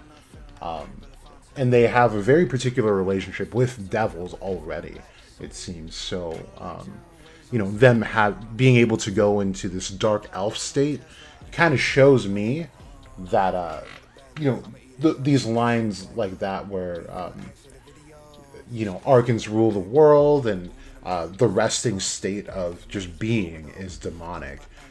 Seems to kind of cut towards that. And then we have the point that they bring in of the pagan gods ruling things like the weather and stuff like that, where these elves could easily fall into. So, very interesting, very interesting. But yeah, that was the myth of the Archons. Really interesting stuff. There's this site is full of stuff. Oh, this one's really short. So this one is really important. So this character is called Barbelo. Now, Barbelo has many, many, many, many, many, many names. And it's one of the names I've attributed to Megicula as well, along with Pandora, Shekinah, and a few others I'm not thinking of right at the second. But Barbelo is a very, very integral part of these belief systems. And yeah, let's kind of go over this one. So Barbelo is the name given to the first entity to arise from God in the literature of the classic Gnostics. After God, she's the foremost inhabitant of the Pleroma, the Gnostic name for heaven. God doesn't create Barbelo per se. Instead, she comes from him by some indirect means. For example, in some Gnostic texts, God's inexhaustible profusion of thought overflows and a new being, Barbelo, emerges from that intellectual flood. Elsewhere, it's said that Barbelo arose when God stared down into the primal waters and saw his luminous reflection, which then became a new being. We don't know what the name Barbelo means, but it might be related to the Coptic verb berber, which is to overflow or to boil over. That connection would be fitting in light of Barbelo having been born from the overflowing thought of God in some Gnostic scriptures. In the Secret Book of John and the other classic Gnostic texts, Barbelo is portrayed as the mother of Christ, who, in much early Christian literature, including Gnostic literature, is thought of as a divine being who existed long before he was ever incarnated in human flesh through Mary. God the Father, Barbelo the Mother, and Christ the Son form a three-membered divine family. The Gnostics thought of this as the divine model of which all earthly families are an imperfect, corrupted reflection. If that heavenly family sounds a lot like the Trinity of the Father, Son, Holy Spirit, that's probably no coincidence. The word for spirit in Hebrew and other Semitic languages is feminine. So to the ears of people who spoke those languages, the Holy Spirit would have almost automatically connoted a feminine being. This seems to be a conception that was actively cultivated in at least some early Christian circles. For example, the Jewish Christian Gospel of Hebrews has Jesus refer to the Holy Spirit as his mother. The same view is attested in Gnostic literature too. In the words of the Valentinian Gnostic Gospel of Philip, some said Mary became pregnant by the Holy Spirit. They are wrong and do not know what they are saying. When did a woman ever get pregnant by a woman? To be sure, the idea that Barbelo, the divine mother of Christ, is identical to the Holy Spirit is seldom explicitly asserted in Gnostic texts. We should therefore be careful about categorically claiming that this was a view held by all or even most Gnostics, but the extant Gnostic texts certainly seem to assume such a view in their mentions of Barbelo, such that we can indeed tentatively ascribe that view to most, if not all, of the Gnostics. So yeah, Barbelo, there's a much more extensive history on Barbelo than this gives, but this is a pretty good rundown of, the gist of Barbelo. So Barbelo is equated to the Shekinah because she is God's wife. Now, Barbelo also has a fallen state. where she's also the mother of whoredom, and that corresponds to Lilith. And we should know by now Lilith exists as three separate but same entities. So Barbaro in her fallen state is trapped by her younger Lilith self and Nama in the deeper realms of the Qliphoth, and also held captive by the Satariel, within the Satariel by Lucifuge Vocal. So very interesting history. Aleister Crowley has a very specific relationship with Barbaro, where he believes that this is his mother. And this obviously has Gnostic background, as we see that the mother of Jesus in some of these Gnostic texts was supposed to have been Barbaro, but Mary was the one who physically birthed him. So it's actually super cool and mysterious in a way. In Crowley's books, when he mentions Barbaro and he is going through her tributations, her correspondences, and all that stuff, he seems to intentionally misspell her name, and also slightly skew the attributations of Barbaro. And it's believed that he did this out of almost respect of Barbaro, and that her existence shouldn't be easily known, right? So this is a very interesting character, and I think this absolutely does fall into Megicula, as Megicula was the only devil to show us that she can bring life to things. Now, whether that's a pure life or not, it's still a life. She was able to bring the dead fully back to life for her own agenda, of course, which is a feat that devils do not have, both in the series and also in any text that you read in any philosophy. Devils do not have that power. They were stripped of that. Okay. Shelley, Jack, how were the angels created? Well, that's what we went over. There are no angels and demons. There just is. So in the creation, from the demiurge, when he created the archons, those are the angels that you are faced with. So depressing thought, but that's it. That was the explanation. I don't know how the Twitterverse is looking right now, so I guess we can check that out. We haven't really scoped through Twitter in a while anyway, so. What do we look up? Should we do, like, the BC spoilers? We'll do BC spoilers. Let's see what's going on here. Do we look at the top ones? Do we just want the photos, or what? Look at the top ones for now. Man. That's so good. Oh wait, Ozzy did this? See, I need this energy from... Dude, that's so nice. I really like that. The grimoire in the background, and then you see the microcosm and macrocosm on the table. That's so cool. That's really cool. Who commissioned that? No one? That was just... That's it? That was just for him? Bruh. I need this energy in my thumbnails. Like, that's really good.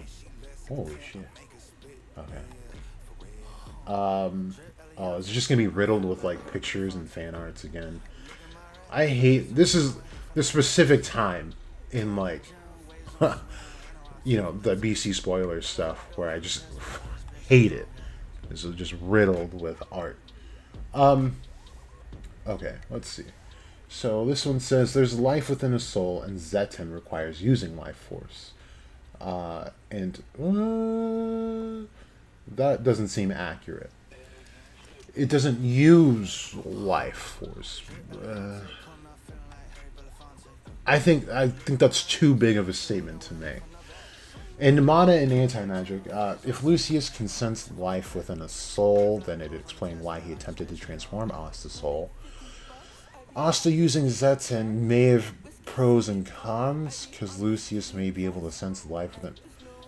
I don't even see what he's trying to say, to be honest. So we'll just kind of go through that.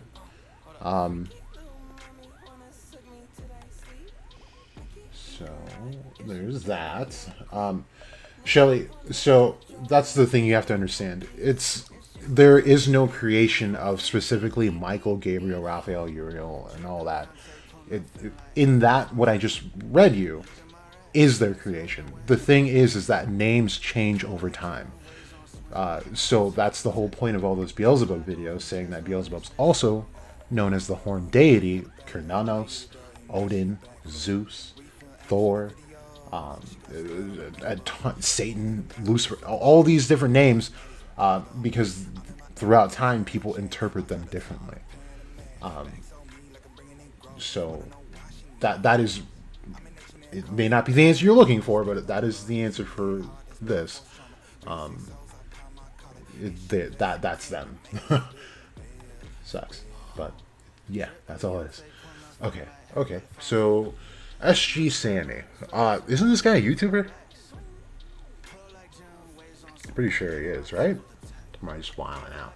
Yeah, he is the YouTuber. Okay. So Sammy says, see people complaining about Asta getting his ass beat to Ichika, who, as we know, is one of the 7 strongest in the entire... I read this post. In the entire country. But it's more than that. It's as if people just didn't even read the manga. So he's pointing out the Veto fight. You're weak against those whose physical abilities are magically reinforced to be greater than yours. Yeah. I don't know if I saw anyone complaining about that. But let's see. Sammy tends to generate like a lot of controversy, so I'm gonna skip that one. But let's see, what do you say? Last thing I remember, Dante bodied Black Asta, Lucifero, not Lucifer, bodied Devil Union Asta, Lucius bodied partial Devil Union Asta. But now, what we are seeing is Black Asta. I don't know what that was supposed to point out. Sometimes I question whether it's my reading inability or if statements on here are truly almost like just statements and not meant to make any points. Like this. What is this supposed to... Okay, so I guess he's just reinforcing what Sammy says. Attributes, affinities have a huge effect on magical combat. Okay. Okay.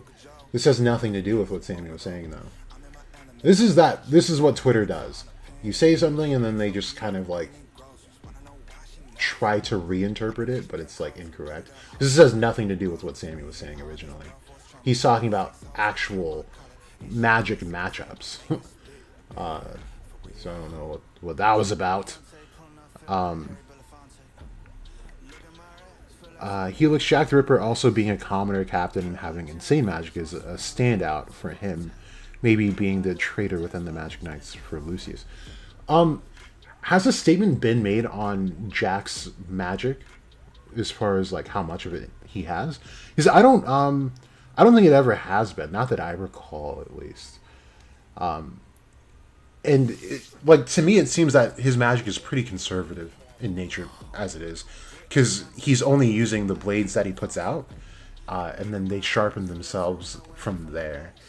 So he's not blasting out new attack after new attack. You know what I mean? So I think it's kind of tough to say where his magic and his magic amount lies. Shelly, I'm not buying it. Maybe the Archangels used to be... Okay. I mean, that's literally the source of the Gnostic thing. The answer you're looking for is elsewhere, and I definitely urge you to look for it that way. But yeah, there's kind of no point in asking a question if you're gonna not take the answer. Boruto says, bruh, took a panel from 200 plus chapters ago, 2 time skips ago, like he didn't get stronger and not just anti-magic. Okay, I mean, I guess that's a reach, man. Like, I get what they're saying. Like, they're trying to disprove Sammy by saying, like, you know, Asta should be better about taking physical attacks, but like he was just... I think this is what Sammy's pointing out now here. That Lucifero was also one of the people that exploited that. So I just don't. I don't get what people don't get about this. Like, why is it such a crazy thing to comprehend? So he says, "Oh man, he double tweeted him." Oh boy. Okay.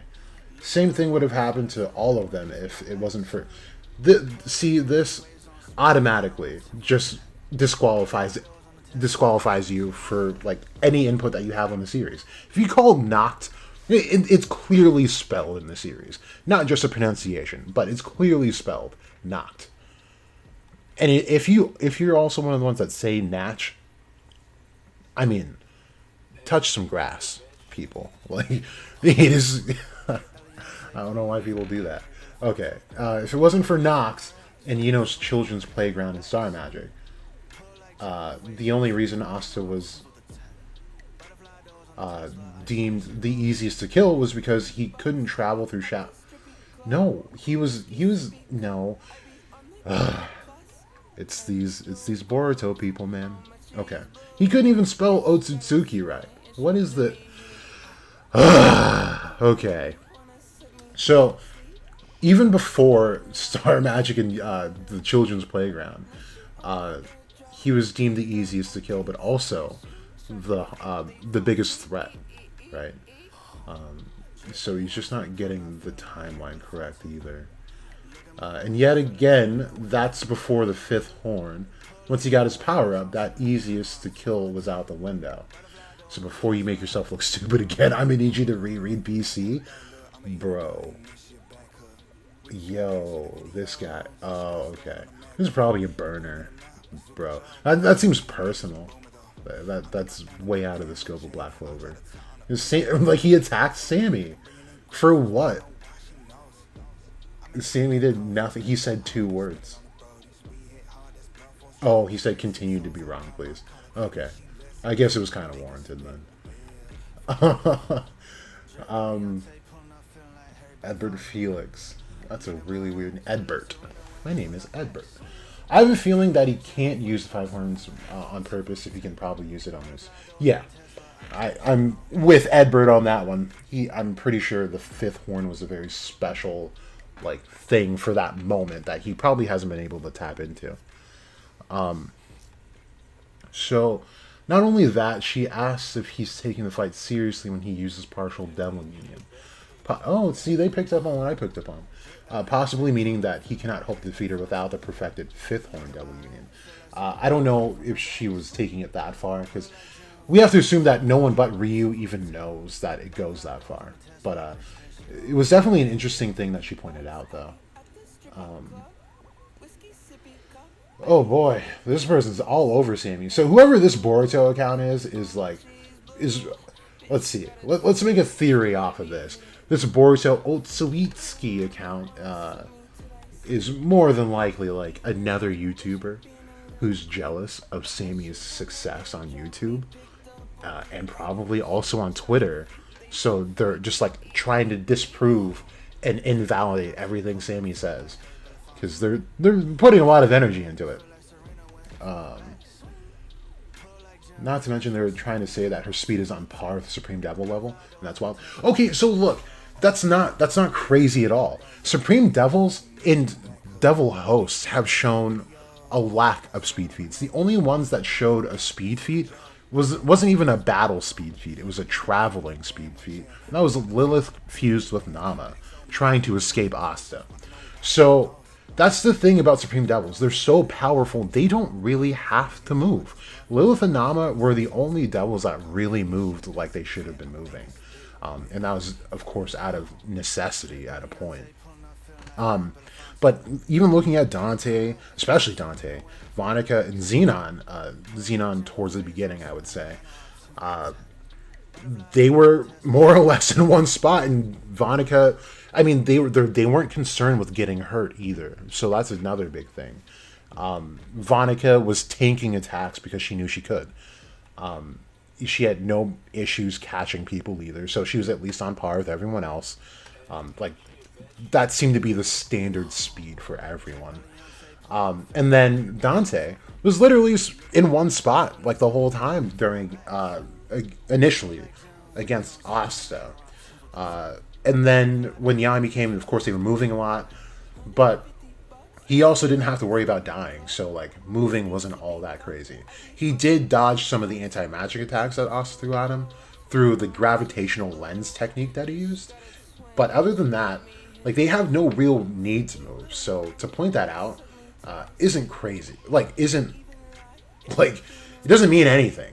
And there were more than a handful of captains that were keeping up with Lucifero, closing the distance easily.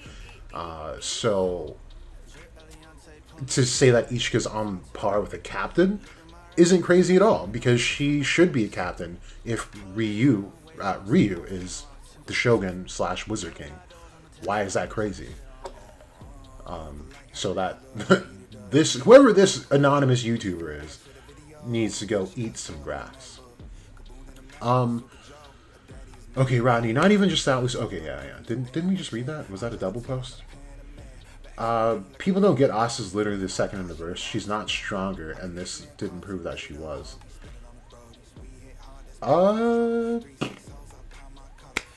Did it? I mean, she can definitely take on Asta. Like, okay.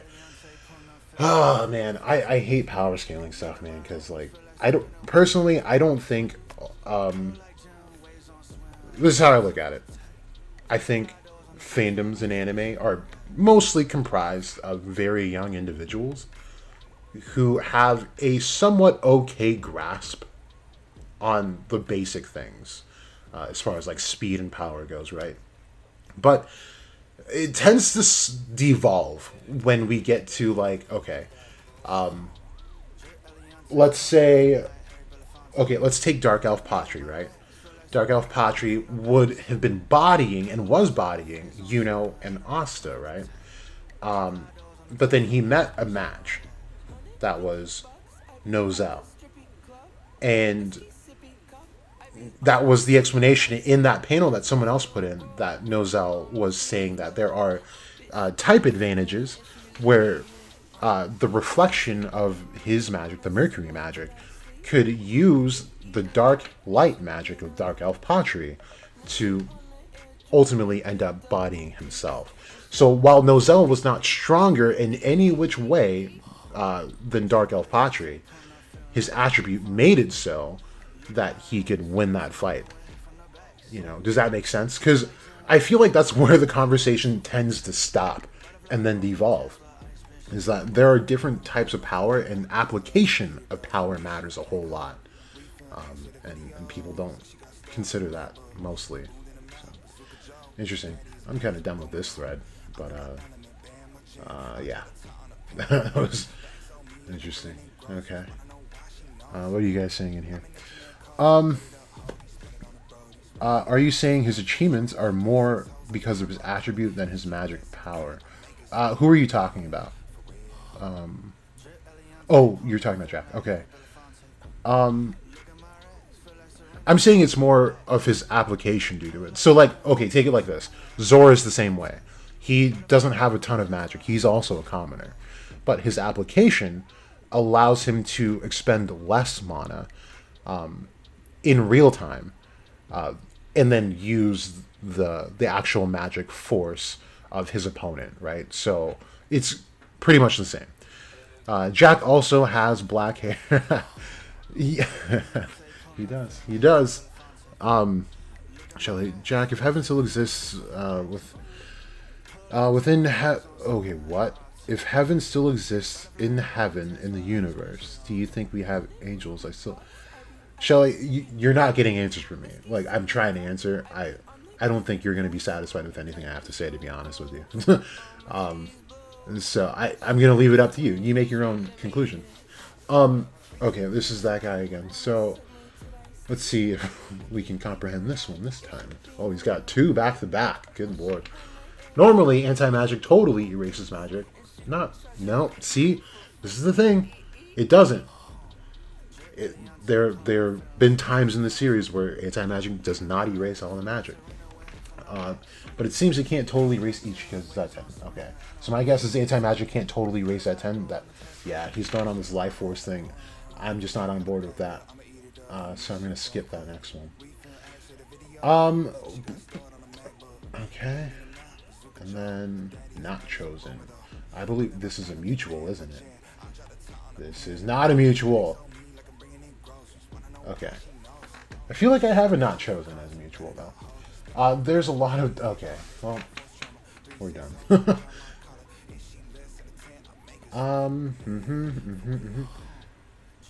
Oblivious is enjoying this fit. I don't like how the fit looks in his black form, but he looks cool just in it, in base, for sure, to me. Okay. Here's some pretty basic stuff.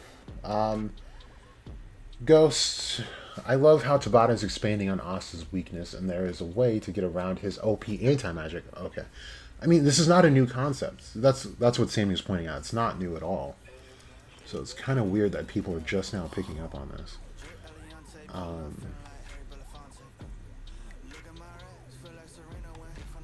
Okay, very good chapter. Great.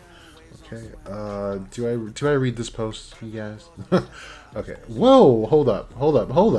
I didn't see this in the panel. She stopped it with her hand. Like, she redirected his sword with his hand. With her hand. You see that? It bent. What? Is that what he's talking about, maybe? Recall Asta used ki to channel anti-magic for transformation like black form.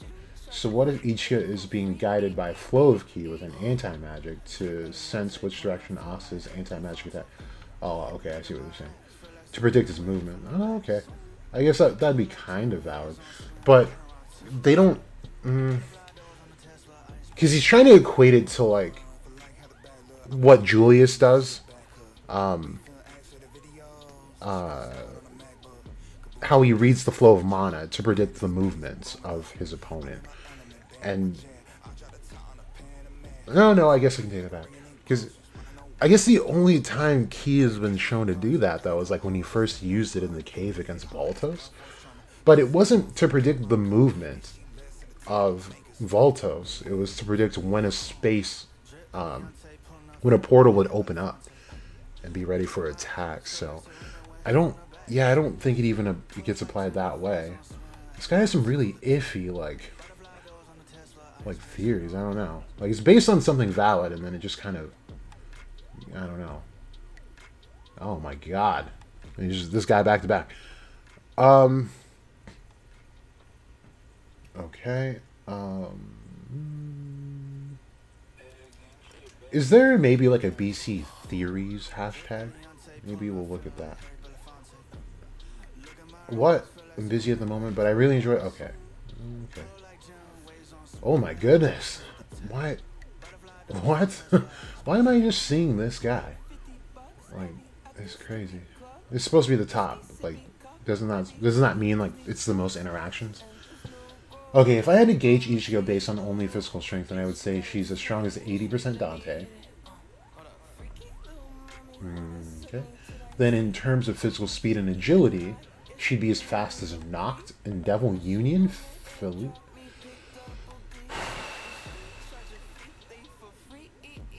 How did we arrive there? Because the only time we saw Union Felis is against 100% Dante. I don't know. This is why I don't do power scaling, like, you know, like that. This is good drawing. Who did this? This is really good. Good for them. 318 followers. That's crazy. Wow, this is really nice. Let's look at the hashtag BC spoilers. Kind of like done. Nice. Or hashtag BC theories. Ooh. Zenbone back at it again. That's cool. I've been considering, like, I don't know, maybe you guys give me input here. But like, I really wanted to commission Zenbone to do something. But I don't know if I'm like the biggest fan. Like, not to say it's like these look really good. All of his works look super good. But they're also like kind of clunky. You know what I mean? So I'm still debating. I've been debating for a long time of like using. See what I mean? Like it's 3D, and it's I don't know. I don't know. Yeah, yeah. Let's see. He also did a Xenon one. Okay, this is an Asta one. That's nice. I like that. God. I wish I could do stuff like this. This looks like it takes intense amount of time. Um, that's cool. Okay. What is that? That's a sword. Or a spear, rather. What if the Dark Triad would be a sword? Wait, what? Is that supposed to be like... Wait, what? What if Dark Triad would be a sword? I don't know what that's supposed to mean. Okay. Well, that's the gravity thing that Dante has on his tail. What is the rest of this? Is it supposed to be like the bone? And maybe part of it blood? I don't know. That's weird. Yeah. See, it just doesn't look like super, like, natural. This was a cool one. I watched it when he did it. But going into the Faust house, and then he summons, or not summons, but goes into the, yeah, that room. The room itself. Now, that looks crazy cool.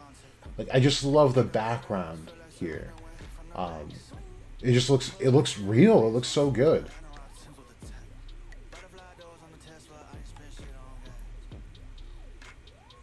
But yeah, you see what I mean? Like, if you look at Noct, he doesn't really look like Noct, you know? But the demons look cool. And you see it, yeah. It's just like kind of clunky. So I don't know. Is the rest just black? Okay. Oh, that's right. He did a Gemlock in there. Yeah, that's cool. Still thinking about it. But yeah, we'll go back to the thing. What are you guys saying in here? Jack also not having his last name revealed is interesting. That is interesting, actually. I don't think anyone's really cared enough about Jack to really like look into him like that. So maybe he is a traitor or something like that.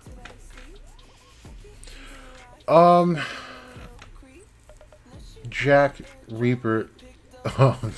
Jack the Ripper? Jack Reaper. Rohan, how are there so many spatial mages while time and gravity magic are only acquired by... See, okay, look. This is something that we brought up a long time ago on the channel. So, and not necessarily time, though. But as far as, like, there being a ton of spatial mages, and, like, no gravity mages, let's see, no... What else do we have? Like, dark mages. To me, it seems that it describes how much of a hold a particular devil has on the world at large. So, for there to be so many spatial mages tells me that Beelzebub probably has a hand in a lot of things here, and we just don't know it yet. And that's kind of been my take for a while. But yeah, that's something I've noticed as well. Sunjin, the name they revealed to us was Jack. It's Jack the Ripper. That's not his name though, right? That's just like his moniker, Jack the Ripper for Black Clover. Now it would have been really cool if they made him a serial killer. That would be cool. Just like I think random stories like that would be super cool. Oh, it's Jack Uzariba. Yeah, that's not his last name. That's just his moniker. Let's see. Maybe I'm wrong. Maybe it is. His middle name is the last name is Ripper. Past or present kingdom. Okay. Jack the Ripper, fitting a character name after the infamous serial killer, is a bloodthirsty and savage man who loves fighting, strong objects. Okay, great. Yeah.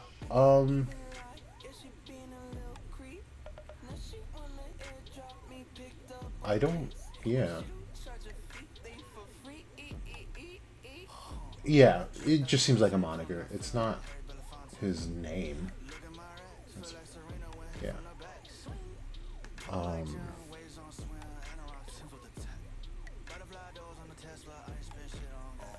Okay. Felix, hear me out here. What if Jack the Ripper's last name is Oates? Man, I'd be pretty mid. No, I'm just kidding. He's not mid, actually. I wish Jack had more of a role here. He has pretty broken magic, which was applied better though. Be kind of cool. You don't mind Dark Hero? I mean, I like that he's going for theories. It just doesn't seem like they're very well fleshed out, though. Is the thing. There's a lot of ways you can poke holes in them, right? I'm also pretty particular about how I formulate theories. Like, I like to say and phrase things the way that they should be, without much interpretation being left up to interpretation. The ones that we read at least, were just very, very splotchy. And like making very strong statements when they shouldn't have been as strong is another thing too. So this guy's we know this guy, right? He changed his name though. So this has been bugging me for like this is last year. Hold up, where's the latest? September. No creo que Yami tenga un progenitor. Okay, I don't actually know what he's saying there. Wow, the only one he uses it is that one. Okay, that's a follower of mine. Okay, Teske says according to my theory, Lily had a little control on herself. Yeah, that's not just your theory, my dude. That was like everyone's theory. Not mine though. I don't like it. I really have not been a big fan of this idea of like of Lily maintaining some consciousness. Not that she's like this is Lily, like, but like maintaining some love for Asta to just transport him somewhere else. I don't buy that. It's plausible, but I don't buy it. I think it's too easy in my opinion. But we'll see. I guess we'll see. Man, so Crass is the only one who uses BC theory, huh? Okay. Interesting.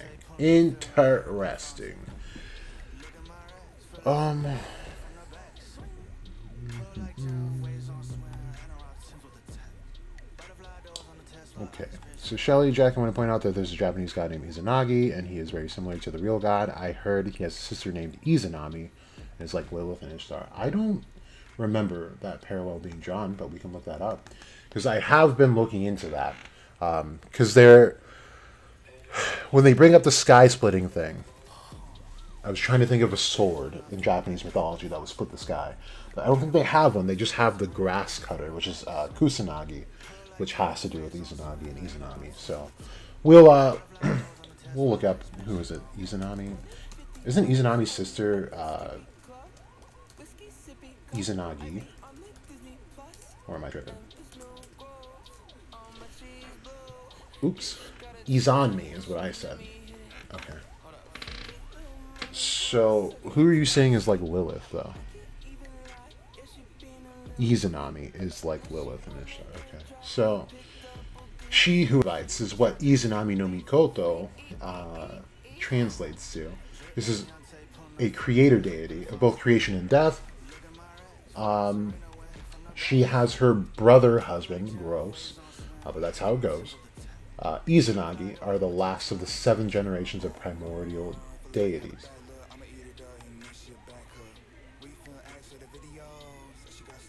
Okay. We're talking about the sun goddess Amaterasu, the moon deity Tsukuyomi. These are all Sharingan things, guys. Love the Sharingan.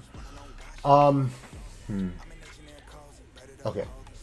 That's the etymology. We have the goddess of creation. Okay, so let's read this part. The first gods, Kunitoko Tachi and Ameno Inomi Nakanushi, summoned 2 divine beings into existence. The male Izanagi and the female Izanami, and charged them with creating the first land. To help them do this, Izanagi and Izanami were given a spear decorated with jewels, named Ameno Nuhoko, the heavenly spear. The two deities then went to the bridge between heaven and earth, Ame no Ukihashi, the floating bridge of heaven, and churned the sea below with the spear. When drops of salty water fell from the spear, Onogoroshima was created. Was that like the first place? The mighty sea is the ability. Okay, okay, it's the island. Okay, that'd be kind of cool if the Lane of the Sun was like the creation of like this. That like this was their mythology. That'd be kind of cool. Eventually, they wished to be mated, so they built a pillar called Ame no Mihashira, the pillar of heaven. And around it, they built a place called Yahiro Dono. So the 8th hero place would have been 14. Okay. Izanagi and Izanami circled the pillar in opposite directions, and when they met on the other side, Izanami spoke first in greeting. Izanagi did not think that this was proper, but they made it anyhow. It sounds like a night at the bar. Like, you're kind of sloppy, but I guess. No. But they had 2 children, Hiruko, the leech child, interesting, who later came to be known in Shintoism as the god Abisu, and Owashima, but they were born deformed and were not considered deities. Sad.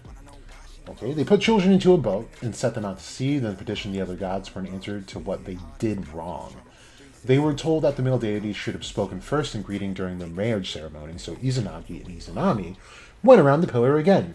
This time Izanagi spoke first and when they met, and their marriage was finally successful. From their union were born the Oyashima, or the Great 8 Islands, which were the Awaji, Iyo, later known as Shikoku, Oki, Tsukushi, later known as Kyushu, Iki, Tsushima, Sado, Yamato, or Honshu. Note that Hokkaido, Chiishima, and Okinawa were not part of Japan in ancient times. Cool. Didn't ask. Okay, let's see.